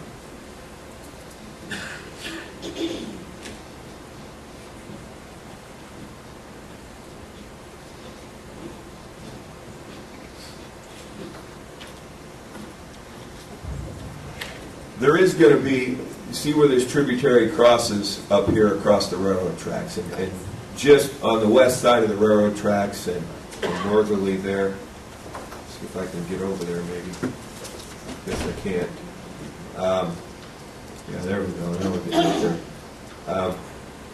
On the west side of the railroad tracks and south of the Olympic Drive, so it's in this area right here, which is a little bit off of the map. The city of Champaign does own that property right there. And within the Olympian Drive project, there's going to be a 10-acre retention pond that's built in order to help alleviate some of the flooding in this saline drainage ditch that's coming down from the Beaver Lake watershed. So a lot of that floodplain that you see that floods in a 100-year storm, hopefully we can alleviate with this project. And, we talk about how working on a ditch or doing work along a corridor that has floodplains or ditches in it has a negative impact on the farm ground and its ability to be farmed. And I really think that regardless of the alignment that's chosen, we're going to have a positive influence on this tributary to the saline branch by building that 10-acre holding pond with the Olympian Drive project, which would actually, stop or slow down the peak flows that are coming out of that Beaver Lake drainage district. So now you asked, what is this map? And I just wanted to put this up here quickly because this kind of tells to both, although this is the green alignment because it's the only one that has these markings on it. This kind of tells to any type of crossing that would cross this being existing Lincoln Avenue coming down here, what the thought process is as far as how we would be able to access Old Lincoln Avenue. And these large orange dots here indicate intersections. So here's Old Lincoln Avenue. Wherever New Lincoln Avenue comes through Old Lincoln Avenue, there's a proposed intersection there. So we are not going to cut off access to these local roads. There's actually going to be an intersection here and an intersection here to allow farmers or what have you to, and homeowners. I mean, I don't know how these folks would get to their homes if this local road wasn't maintained as a local road. So there was some talk about, regardless of where we came through here, that we would be cutting off access to those local routes, and that's just not the truth. There will be intersections there where Olympian or where Lincoln Avenue crosses New Lincoln Avenue. So I just wanted to wrap up here.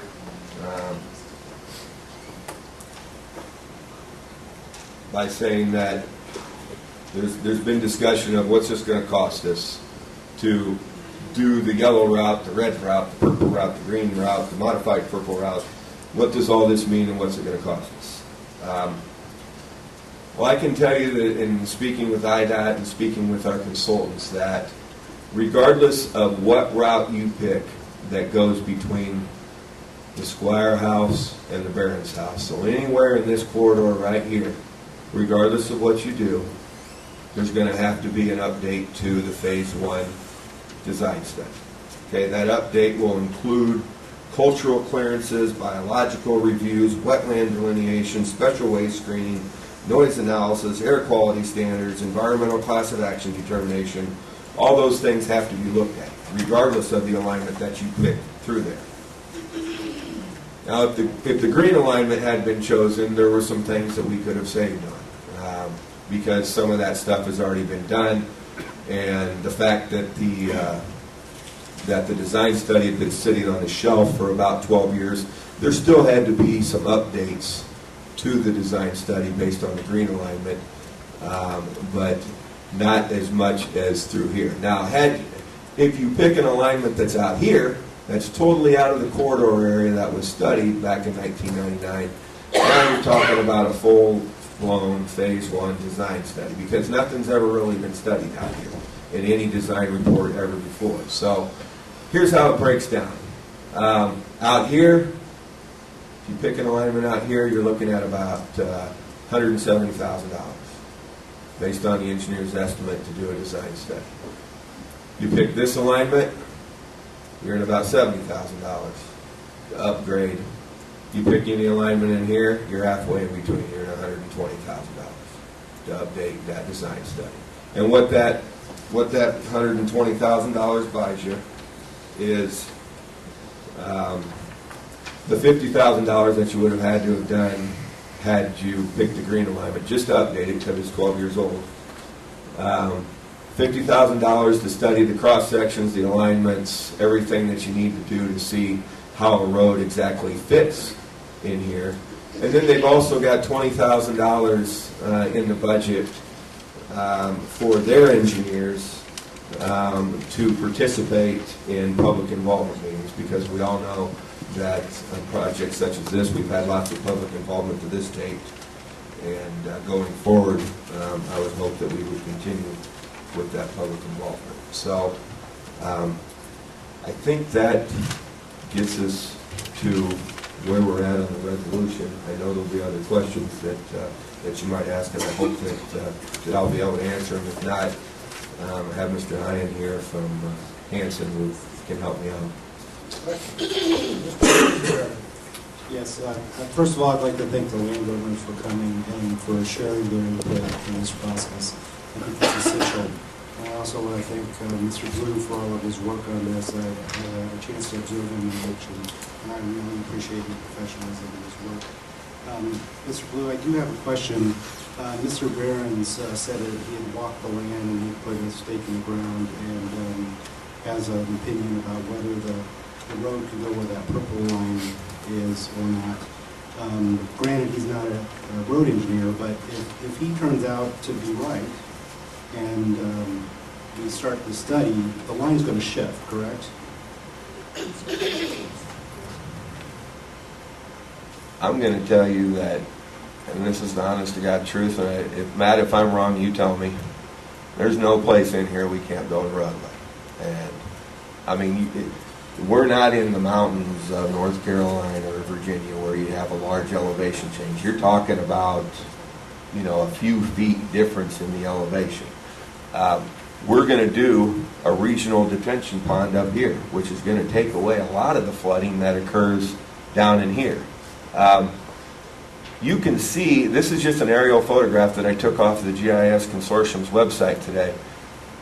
You can see the staining where that water comes out. I mean, it's quite obvious in the aerial photography, and this is almost exactly matches up with that blue FEMA map that I showed you before. This is the area that tends to flood when the saline tributary goes out. We come along here and skirt right along the edge of it and come up through here. I don't see any reason why the purple alignment cannot be constructed where it's drawn on the aerial map. If I could follow up, if there is some reason, either cost or unforeseen reasons that the line needs to shift, can we do anything to ensure that it does not move any further south than what the purple line says right now? Absolutely. You guys can make that as a stipulation when you pass this resolution. And I don't think we're going to have trouble building it in its current location. Ms. Evans. Evans, sorry. I wanted to certainly thank the people who have come and sat through all of this long process. It's been a lot of hard work. I do want to ask the board members to indulge for a minute and ask for a suspension of the rules so that I can ask a question to Mr. Bradshaw, who presented the purple alignment on behalf of the residents of the Newton Drive area. So I move that we suspend the rules for a few minutes for questions of Mr. Bradshaw. Second, Mr. Kurtz. All in favor? Aye. All opposed? Motion carries. Thank you. Mr. Bradshaw, if you want to look at the microphone, please. And also allow questions by any of the board members. Thank you. Mr. Bradshaw, I'm very, very inexperienced. So if my question sounds really elementary, I wanted to get a better understanding of why you, after studying this process, and I know you've studied a lot of the maps that have been presented thus far, why did you suggest that we do the dotted modification on the purple line as opposed to the alternative that we had here? Since, as Mr. Blewett said, that we could build either one of these roads, what's the benefit to us to build the modification as opposed to that? Well, it started out to be in what we felt was more equitable location as far as between the houses. We started doing an engineering study, and I'll use that term loosely. We only had a day or two to really look at this. And basically, I could see some engineering benefits that I presented in the public participation. So certainly, with the exception of maybe the remnant that Mr. Drew talked about, I think that that's a better location for the road. And that's an engineering judgment. That may not be the judgment of fancy engineering, but that's my judgment. I wish I had a little comparison, kind of old thing I can look at. In this dotted line modification as opposed to the alternative, it looks as if where the road crosses the tributary there, am I understanding that there's nothing, the $30,000 or so that would require realignment for the 600 feet, how many feet would that be, and would you have to do anything to change that alignment over that area? For the modified purple, the modified purple would not require any realignment of the ditch. Just a question for you here. Let's go with Ms. Langenheim. I just want an explanation of the pattern on the previous slide. Okay, the vertical north-south portion of the ditch there's a dark, that is the original drainage line, right? And it was straightened out. Before they put the ditch in. Okay, the center of that oxbow, or whatever you want to call it, the lighter stuff, what's the difference in substrate between that and the old channel road? Does it make any significant difference in handling the floodplain milieu, so to speak? I'm not understanding your question at all. Different ability to put a roadway in there and make it solid. Are you asking if there's a material difference between, you say, the old channel and the area between the channels? I looked at the soils map out there. Yeah. And the soils map didn't indicate any great. The soil map doesn't show any difference? It shows this as a little bit different. I can't remember. It has to, because the color is different. Yeah, I can't remember what the names of the soil types were. But yeah, there was a little bit of a difference right in there, but they're all poor draining farm soils, basically, out in that area. I mean, this area right here, you know, and I think if you ask the folks that have farmed this forever, is probably not the greatest area in the world as far as farm ground goes. They've kind of contended that this area up here is a better farm area as far as the Squire farms go. Hey, Mr. Carter? Either one. I'm gonna make it brief, but what I was looking for was a presentation before the vote. I think that would have cleared up a lot of the answers of the people that hadn't been on board with this to know what the problem was. But we voted before the presentation. Now, the second thing is, you have to rely on somebody that you work with. And I'm a person that believes you until you make me believe different. Now, I was shocked when I got to the meeting and found out that all this conversation went on over the last 48 hours. Didn't mean nothing. And I have gave my word after I was called in and went over the map, and I was told most of the people were on board with that. Then when I get to board meeting, they say, oh, nobody agreeing on this. Well, now, we all industrial. Now, something wrong here. Something is wrong. We need to be candid with each other. If you're not for it, say it. Don't be backward. Just say, I don't want it. That should have been said up front. And all of this time, and accusing everybody of mugging each other and not being fair, we had to go into all of this. This is awful. What's going on here? Now the attorney came in, and I guess he said he representing all the landowners. And I couldn't figure that out, because if you had conversation with our engineer over the last 48 hours, if something is wrong. I don't believe he'll come in and tell us a bare-faced, if he hadn't talked with the landowner. And we need to know from you all, are you all for this? We need somebody to stand up and say, we're for this or not. We need to know who's for it and who's not for it. Because every time we have a different meeting, it's a different agenda. It's all new. It's broke down. Nobody agreeing on nothing, but when you leave the meeting, See, to me, it's in consensus that you have committed to something, but when we get to the voting place, it's a different thing. Now, this has got to stop, y'all. This is ridiculous. And I'm going to tell you, I'm a fair player. I don't believe in stabbing nobody in the back. Lord got something to tell you. I'm going to tell you. I'm not going to tell Joe to come tell you. I'm going to tell you whether I like it or not. And I just want to be treated the same way because I'm not the person that the lawyer came in here and said that we were. That's ridiculous. We've been going on years to try to sit down and negotiate to work this thing out.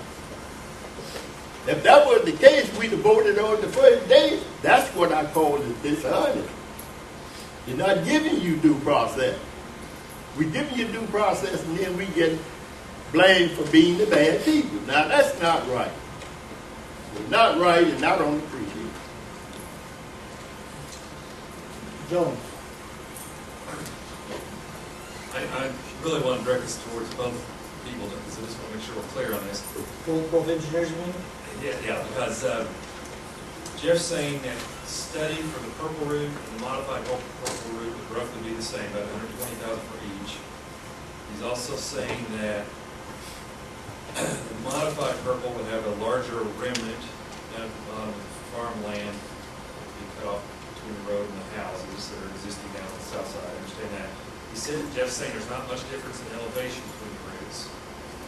And we're saying that there's a ditch diversion with the purple route that's going to be about $50,000. And you compare that to the fact that the modified purple doesn't have the ditch diversion, but it's a little bit longer, so it's going to be a little bit more expensive, potentially. So I kind of go back to what Terrell pointed out a minute ago. Besides being equidistant between the two properties, what is actually the advantage again of this modified purple? I don't see a big advantage between modified purple and purple, and I'm not sure why we're arguing about this. What's the big advantage of modified purple? Well, like I said before, it's, in my opinion, it's the cost is one item. And what's the cost? Well, in addition to the ditch, I think that if you look at where the solid purple crosses the ditch, it's at an angle that's going to require a bridge that's going to be longer than if you crossed it at a 90-degree angle, which is, it's not exactly, but it's closer to a 90-degree angle. The modified purple is closer to a 90-degree angle when it crosses that ditch. Therefore, the bridge or the box culvert, whatever it's going to be, will be shorter. That's money. So you're going to have additional tree removal. I know that's not a big item, but that is a concern to some people. And I'll stress again, and I know we have disagreement on this, but the elevation of the dash purple is 2 to 5 feet higher than the solid purple. Regardless of what that flood map shows, that's what these contours show. It is higher, so it will have less impact on the flood as well. Let's go to Ms. Petrie. I'd like to sort of change the focus of what we're talking about here. I have a great deal of trouble with what's up there, and I'd like to refocus to something that Mr. Cope gave us in the map in this 3-page handout. And it's my understanding it was one of the 10 way back 12, 15 years ago when this was originally studied and would solve a whole lot of these other issues that are being brought out as pros and cons. And that is the basically the red dash line here that crosses the railroad and connects onto Olympia Drive on the west side. That means we don't have floodplain problems. It means we don't have intersection problems until we get to Olympia Drive. It's less cost for road, probably more cost for bridge. And I was just told that roads can be built anywhere. I don't hear this being discussed. It would take a new study, but based on the costs that Mr. Wu explained to us, the cost to do that, oh, the other cost is only $50,000 more than the others. So why is it we're not looking at that alternative, which would leave much larger chunks of land to either be farmed or to be used as industrial development, as that's the main argument of why we're having all this discussion for Urbana to do an industrial development. I'd like to hear the pros and cons of this, and I'd like to know why we aren't putting this out as an alternative for us to study and discuss. Thank you. Mr. Blue, you want to address that? I'm sorry, I lost track there. I really do apologize. I can try. Well, I think what happens is features that, you talk about the red dash line, if we cannot pick that route. We just have to say we have to do a phase one study over. What I'm saying is that, so that would be one of the options. It could be, they may do phase one study over and come up with, say, the green option all over. We don't know that. And so that's one of the options that is a possibility. Okay, I'm trying to... In order to do that, though, we have turned down if we turn down the purple route or any other route introduced tonight, that's still an option we can pick. Okay, then my goal is to start getting some of this on the table for discussion and not just have our only option.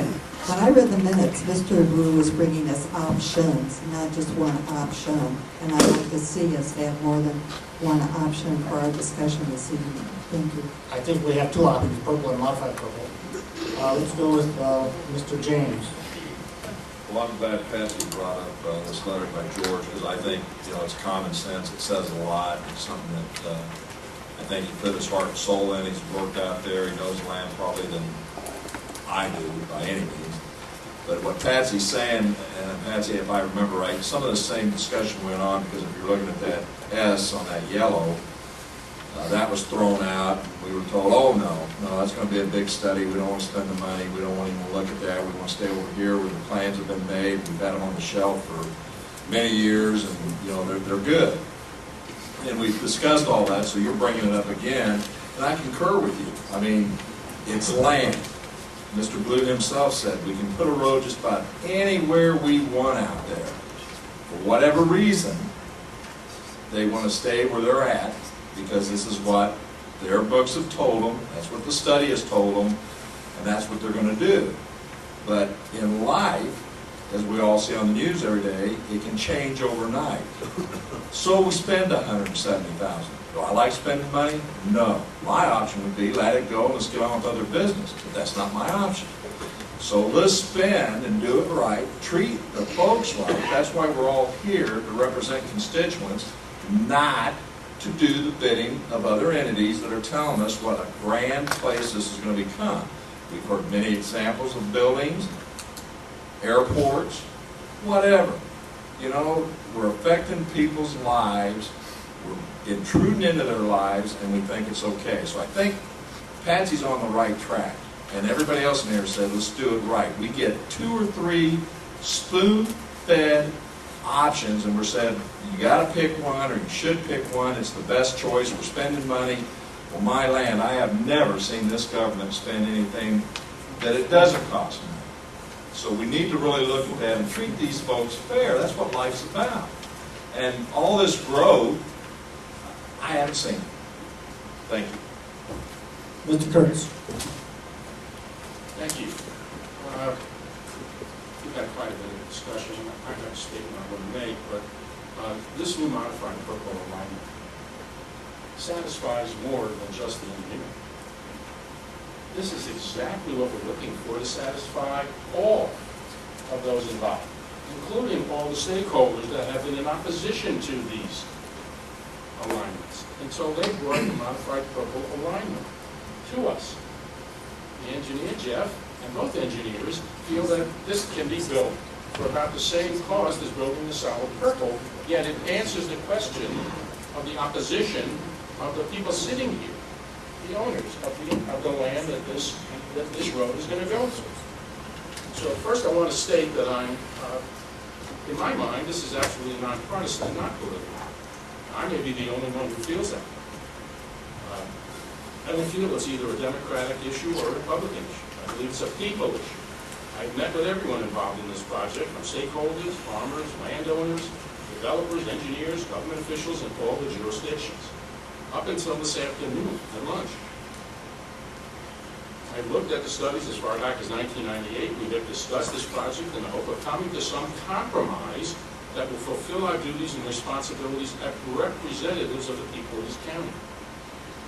I've looked at the possible development of business and manufacturing around this area. I found very little for me to believe we will see any major development in the next 15 years. The last 10 years have seen, sadly, manufacturing jobs leaving our state for other states and other counties and other countries.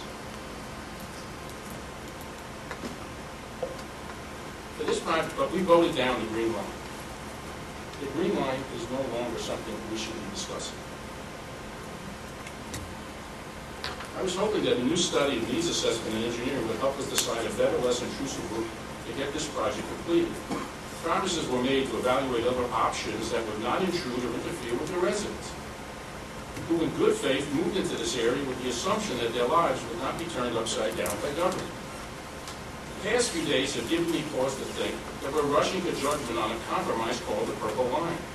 This was placed on our agenda this week, with little time to evaluate the new engineering costs and the option of outside engineers who feel this alignment will be less costly and less difficult to complete. Now we have this new alignment, a modified purple alignment. With this in mind, obviously we see we have a lot of questions. And I'd like to get more information concerning this modified purple line, because this modified purple line answers all the questions for us. The cost, the engineering, the connection to Lincoln Avenue, and the satisfaction of those who have been opposed to it. This is a compromise for them. So, with that in mind, and with the discussion from the public input and the questions that we've now heard and raised, I move that we defer this discussion to March 29th study session. We get all the facts of the new alignment and costs involved. And I so move. Second. Point of order. We have suspended the rules for sole purpose of addressing this individual and this individual. I don't believe that that motion is actually in order, since we have suspended the rules for that purpose and not to conduct any other business. Mr. Gretz, I agree with you, but so we will finish our discussion with Mr. Bradshaw here. On the other hand, we still go back to your motion in a few minutes. Can I go back to the motion after we... After that. So, okay, let's go back to other questions for Mr. Bradshaw. Ms. Holderfield. Thank you. First of all, I would like to thank everyone for their participation in at least starting to work together to come up with an alternative. It might not be the perfect alternative, maybe it is the perfect alternative. It's a very emotional decision that we are going to be making. Jeff, thank you very much for your clarity.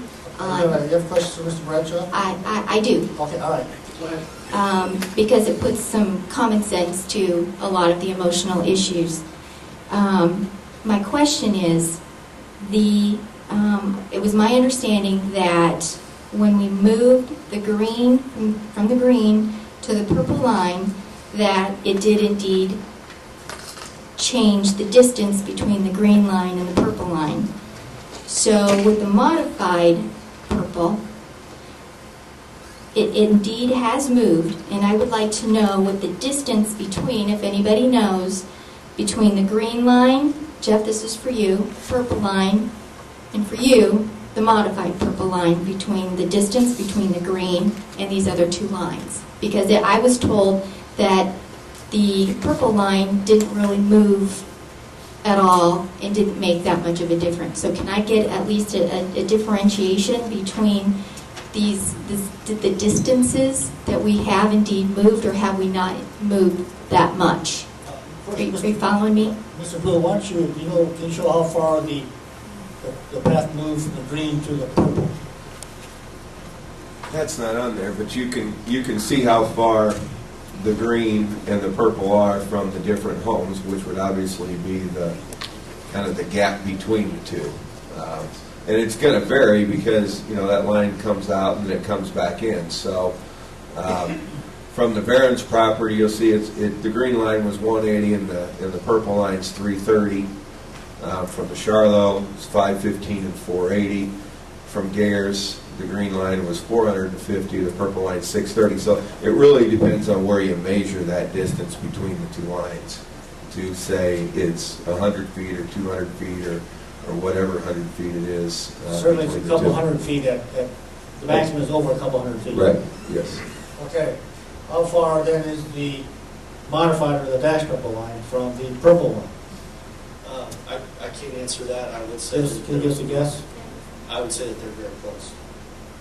And it really depends on a final engineering? Okay. Because the radiuses may change based on super elevation and some other engineering considerations. All right. So, Thank you for not answering.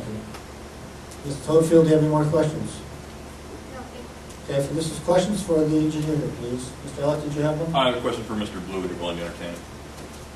Okay, let's go with Mr. Bradshaw, if possible. Can you come back later? Ms. Petrie? Well, it's for both of them, but Mr. Bradshaw can answer first. So far you both talked about the width is designated to accommodate eventually a 4-lane road through there, both on Lincoln and Olympia. Do I understand correctly? Yes. Right. Now I want to know how much more land is going to be needed for this buffering that you were talking about, and how much of the length of these roads is the plan for the buffering? The only buffering I was speaking about was this triangular piece down here, which is going to end up being that 3-acre remnant to plant some trees or do whatever we need to do in this area to try to help out with these homes that are south of the Olympian Drive purple alignment. In theory, what would be nice to be able to do is, whenever you remove a tree during a project, you have to put back a tree. That's part of the gig when you build roads. Yes. I'm not sure exactly what the size of these trees are, but I would like to see a tree that was large enough to actually be a visual screen as well as a sound buffer planted down in here. So if there's, by some miracle, these could be spaded and brought down here, that would be a nice way of reusing the trees within the corridor to be able to buffer these homes down here from the Lincoln Avenue corridor. Well, what I know about building buffers for sound, you need at least 50 to 100 feet of plantings and trees, and that doesn't become effective for at least 10 to 12 years of growth. So, and my calculations are that there will be trucks going up and down these roads, one truck every 2 minutes, if you calculate it for a 10-hour day. So this, I don't hear, when we're talking about the buffering, are we also talking about it related to the quality of life along this roadway? I was talking about working with the individual landowners and trying to see what their needs and wants were. I wasn't going to try to come up with any great engineering marvel. I was actually trying to think that, the people who actually are the ones that would like to have the screening, we would work with them to see what they felt was the appropriate way to do it. Okay, thank you very much. Do you have any comments about buffering and screening? Thank you. Questions for Mr. Bradshaw? Mr. Michaels? Okay, go ahead, Ms. Michaels. Yes, Not quite on the purple green line. Icon. Not about any of the lines per se, but in general, once again, we really haven't heard how much money this is going to cost the county. What do you think the county's portion of any of this project would be? This is very, very updated information from Hanson Engineers. And you'll see project X is right here. This is project A, which is Olympian Drive, so we can kind of go through both of those, because those are the two that are kind of on the hot seat here. $15 million for project A, which is Olympian Drive, over to Lincoln Avenue. We've got $4 million in Illinois Jobs Now money, $9 million in ICC money. We've got $2 million in CUATS, or State Transportation Urban money, That adds up to $15 million. The local match for Olympian Drive comes out to be $0. Project X, which is the extension of Lincoln Avenue, $3.6 million. We've got STU money in the amount of $1.4 million in the 2015 Kuwat's Transportation Improvement Program. So you'll see the local match of about $2.2 million. We show a 50-50 share of that between the city of Urbana and Champaign County. So you're looking at about $18.6 million, of which $2.2 million to be shared between the local entities.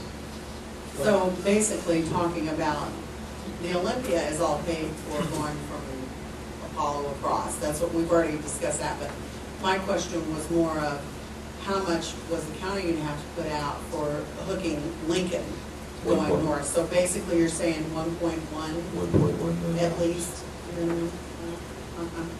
And what does STU mean? I'm sorry, I'm not familiar with that. That's the federal aid money that comes through Kuwat's. It stands for Surface Transportation Urban. It's federal money. So it's not state, it's federal money? That is correct. Maybe more questions for Mr. Bradshaw. He's going to retire 10 up here, I think. I see none, Mr. Down, thank you very much. Okay, Mr. Mosier. Call a question.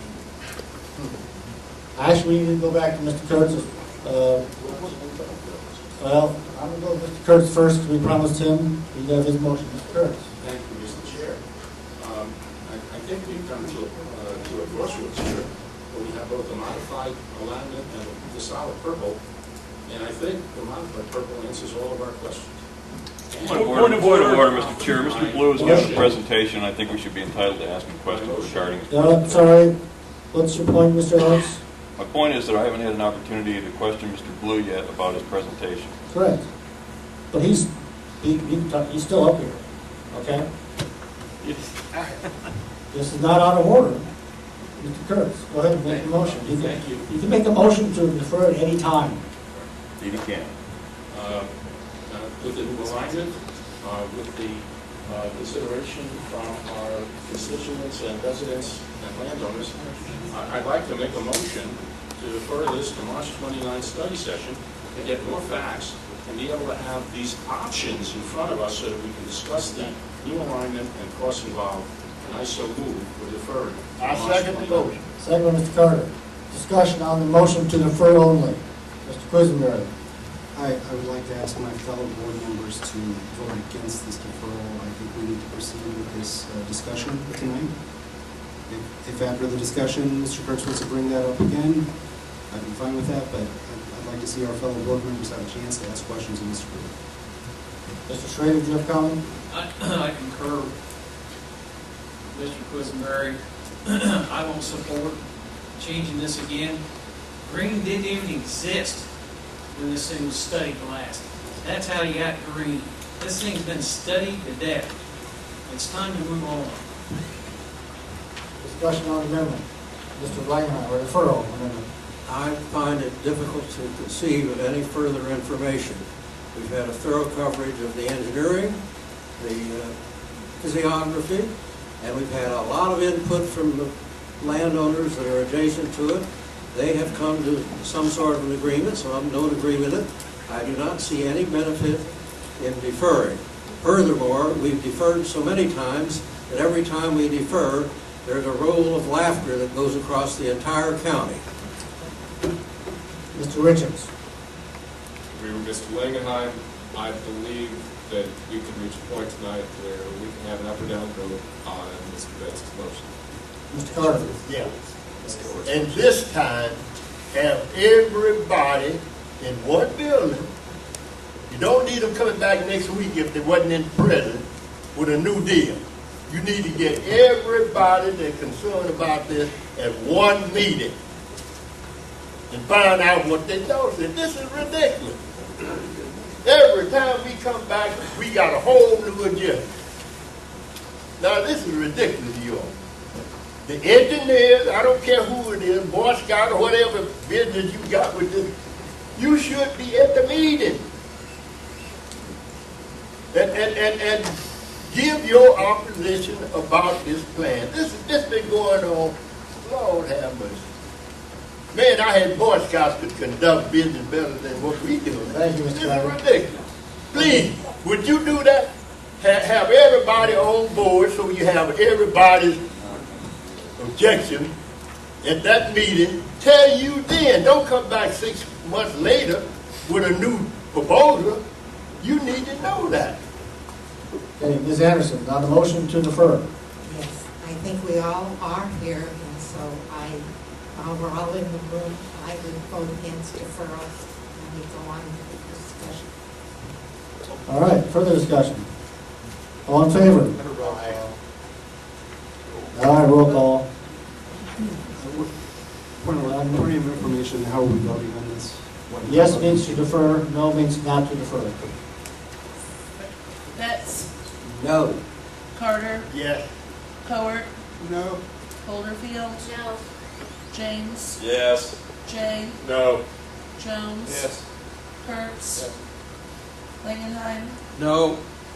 McGinty, No. Michaels, Yes. Mosher, No. Nudo, No. O'Connor, Yes.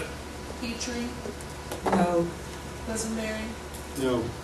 Richards, No. Rosales, No. Sapp, No. Schrader, No. Alex, No.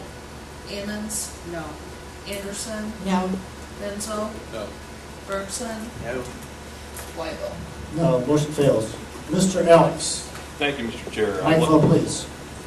Thank you, Mr. Chair. I'd like to steer the discussion back to Mr. Blue's presentation if I could, and I'll try to be brief.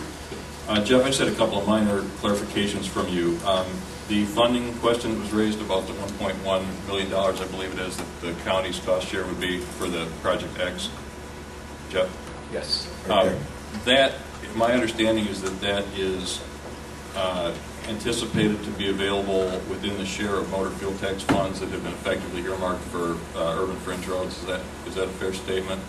Yeah, it's fair to, we have some monies left in the Curtis Road project, but definitely by the 2015 timeframe, that money in the motor fuel tax fund from the Fringe Road resolution will be available. And Champaign and Urbana have indicated that they're willing to see this money spent on that and not on other projects. Is that correct? Yeah, absolutely. All the FAU money went through CUATS, which has to be voted on, so this is the priority project. Thank you.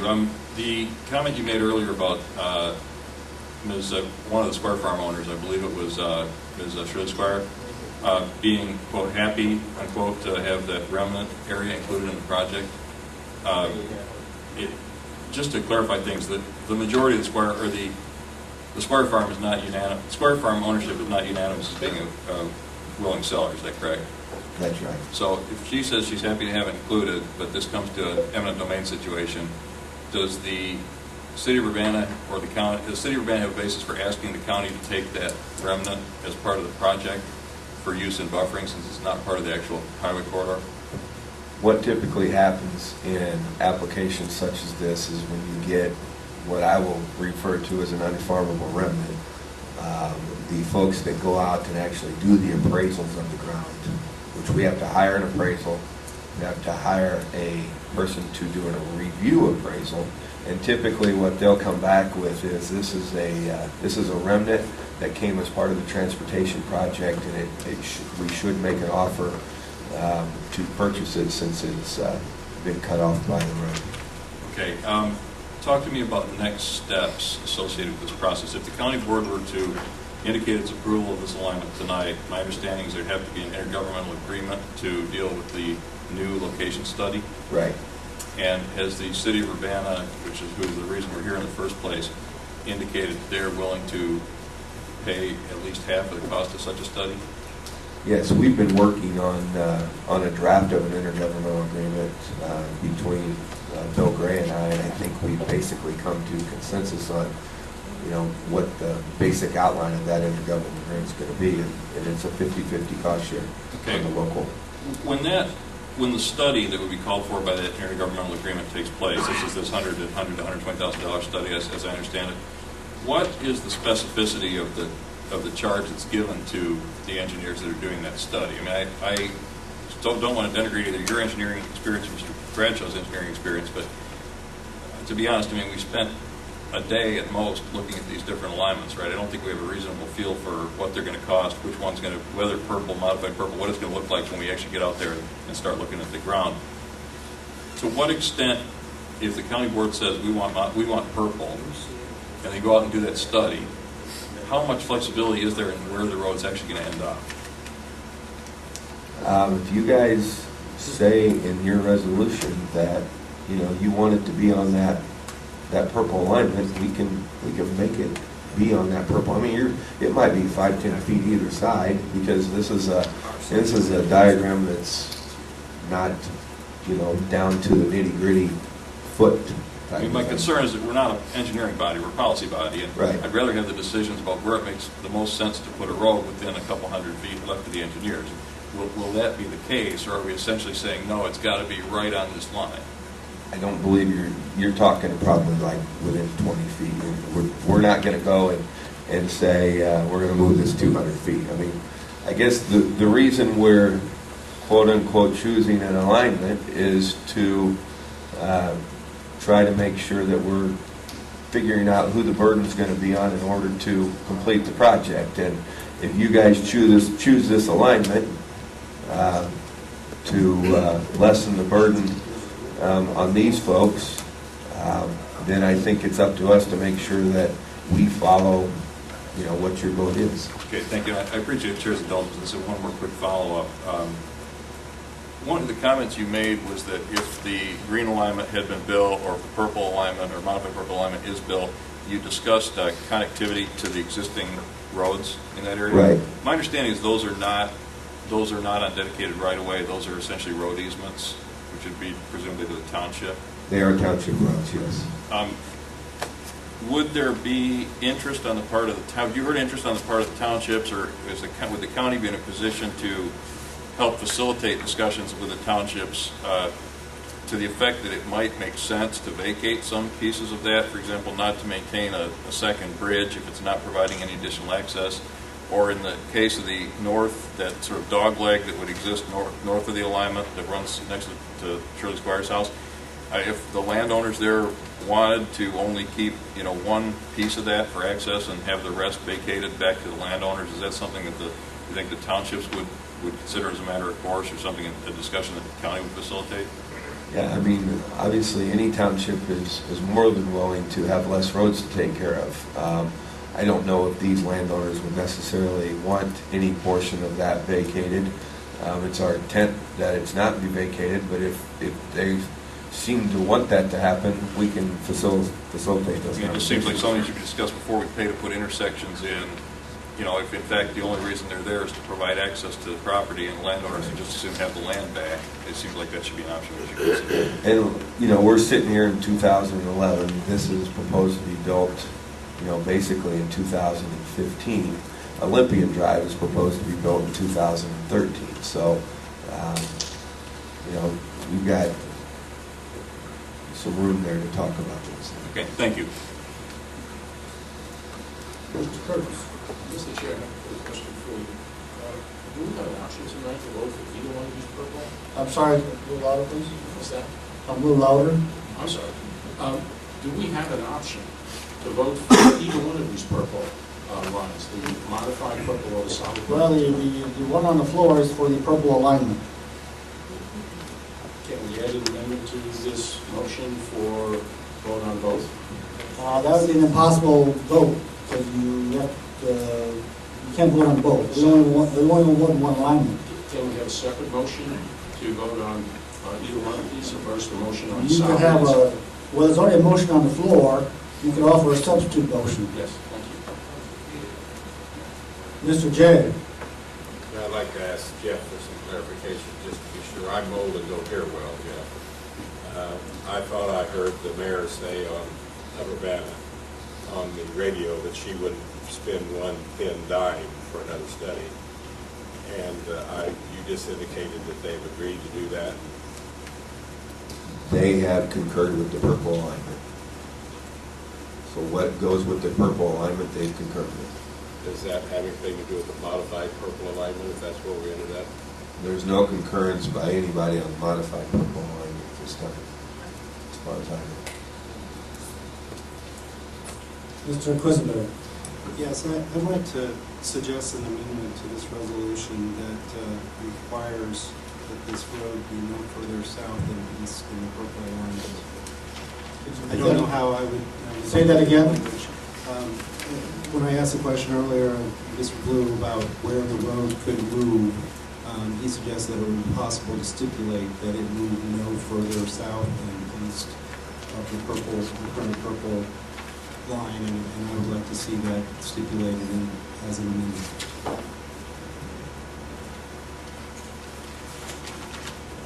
I don't want to leave this up to chance based on how IDOT sees it.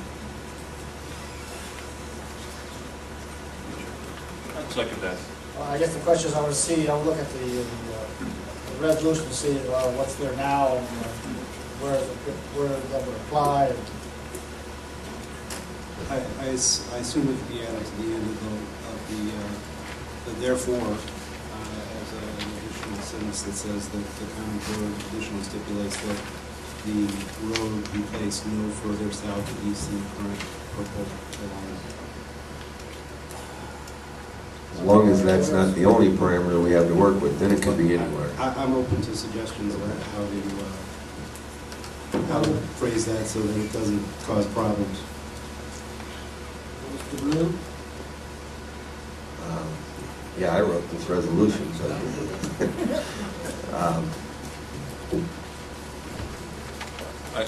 Can I make what I think is a clarification? We have a second, right?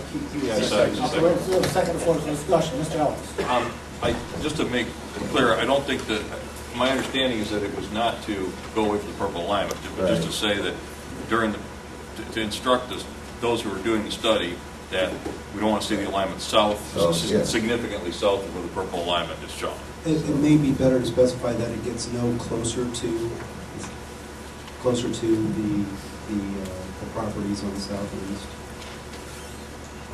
I clarify that, how do you say closer? We don't know what exactly it is. It's all based on diagrams, from 6,000 feet in the air. So there's a problem there with that. You understand that? I understand that. I'm just trying to protect anybody south and east of the purple alignment from the road encroaching upon them any more than it already does. I would say that this map, if I might, already has offsets to the houses, and make sure that we, in using the purple alignment, would not come any closer than those current offsets shown on the map. So I would allow my amendment to be... Would you mind rephrasing your amendment? How's that sound? Yes, I propose to amend this that the offsets specified by this drawing limit the design of the road to no closer than those offsets specified to those homeowners. Because this map is part of the resolution. Right. So they are on there. They're not on whatever copy this is, but obviously this could be a part of the resolution. Mr. Alex, you second that? Yep. Okay. Mr. Blue, you think that that's a doable? Yeah. Okay. Yeah. And do I need to include that the homeowners I'm referring to are the Barons and the Charlottes? Refer to all the ones on the map. Yeah. Okay. Say anybody south of the line. Yeah. Okay. All right, discussion on the amendment. Mr. Chairman, Yeah, I hear it. Wait.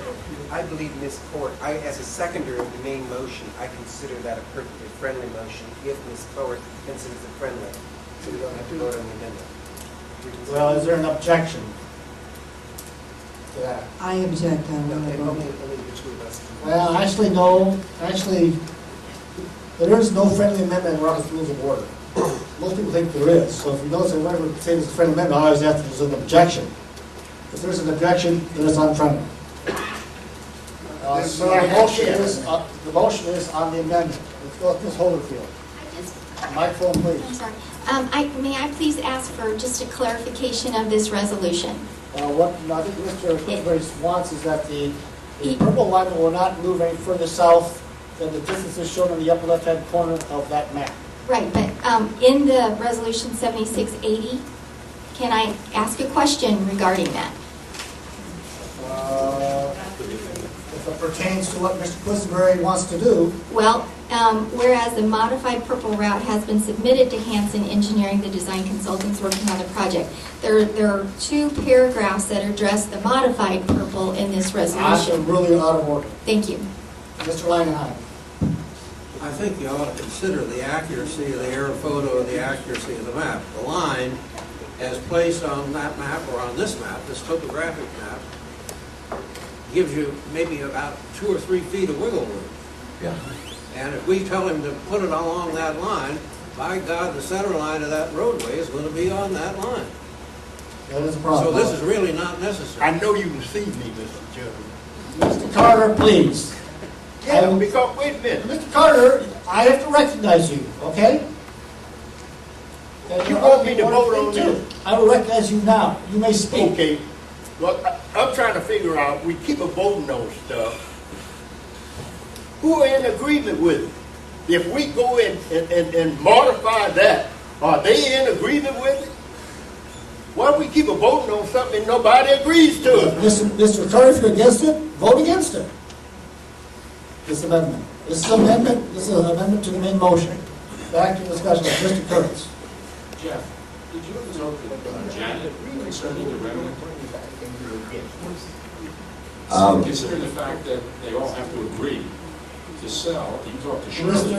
Mr. Kurtz, what's that got to do with the amendment? What's that? What's that got to do with the amendment? I'm sorry. You're out of order. I'm sorry. We're talking about Mr. Quisenberry's amendment. Further discussion. All in favor? Aye. All opposed? Aye. Motion carries. Back to the main amendment. Main motion, sorry. I call the question.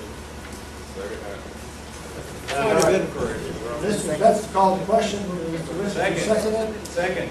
Show of hands. Two-thirds vote. Call the question. What is this now? This is to call the question, to vote. If you want to vote or not, raise your hand.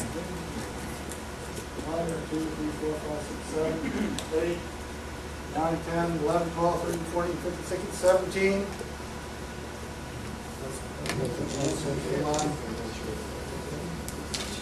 18, I can vote too. I'll do it. Motion passes. Call the question. Roll call, please. Sorry, you're out of order. Call the question. Yes. Carter, Yes, but I don't know what good it's going to do. Howard, Yes. Holderfield, Yes. James, No. Jay, No. Jones, Yes. Kurtz, No. Langenheim, Yes. McGinty, Yes. Michaels, No. Mosher, Yes. Nuda, Yes. O'Connor, Yes. Petrie, No. Quisenberry, Yes. Richards, Yes. Rosales, Yes. Sapp, No. Schrader, Yes. Alex, Yes. Ammons, Yes. Anderson, Yes. Benzel, No. Bergson, Yes. Weigel. Yes, motion carries. 5-minute break.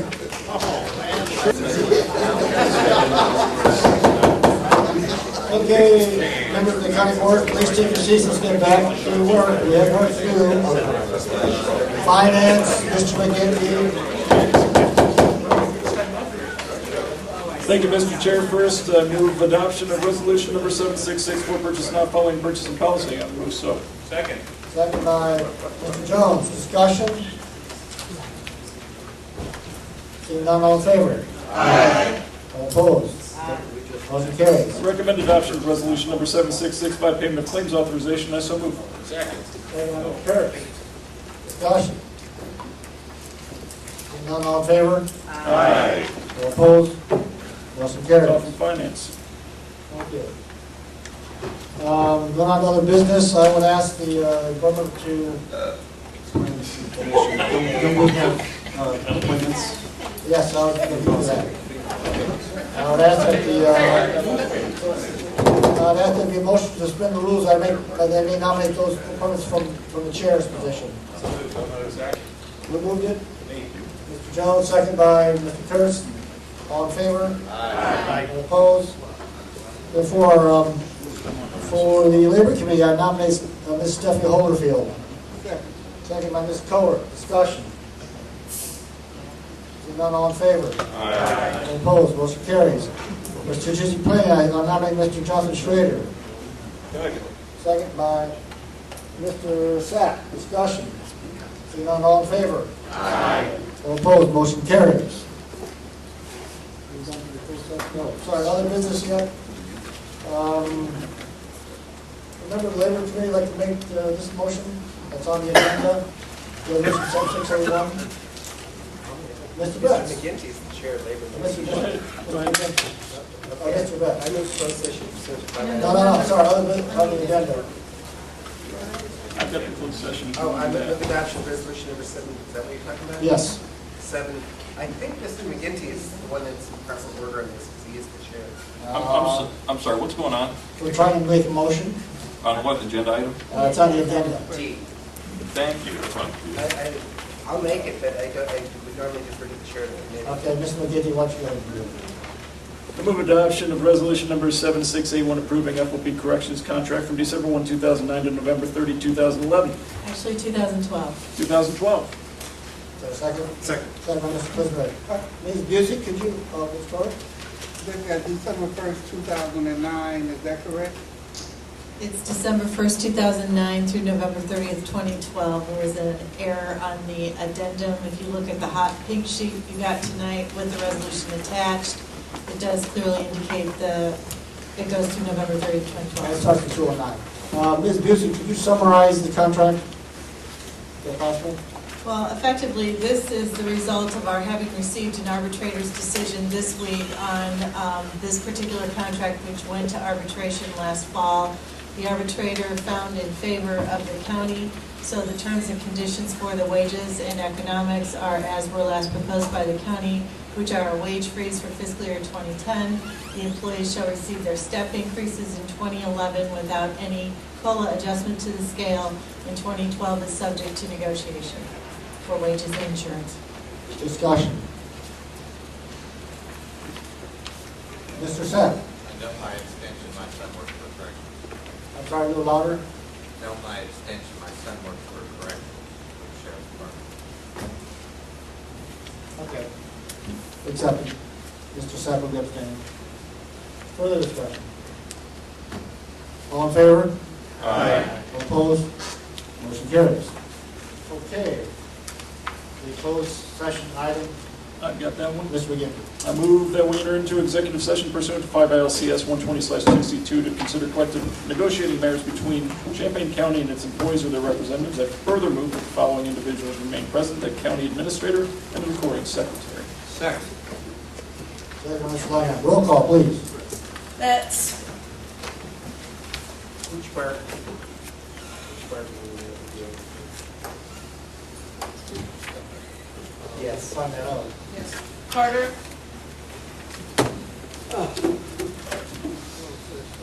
Yeah. Coer, Yes. Holderfield. Yes. James, Yes. Jay, Yes. Jones. Yes. Kurtz, Langenheim, Yes. McGinty. Yes. Michaels. Yes. Mosher. Yes. Nudo. O'Connor. No. Petrie. Yes. Quisenberry. Yes. Richards. Yes. Rosales. Yes. Sapp. Yes. Schrader. Yes. Alex. Yes. Ammons. Yes. Anderson. Yes. Benzel. Yes. Bergson. Yes. Whitehall. Yes. Motion carries.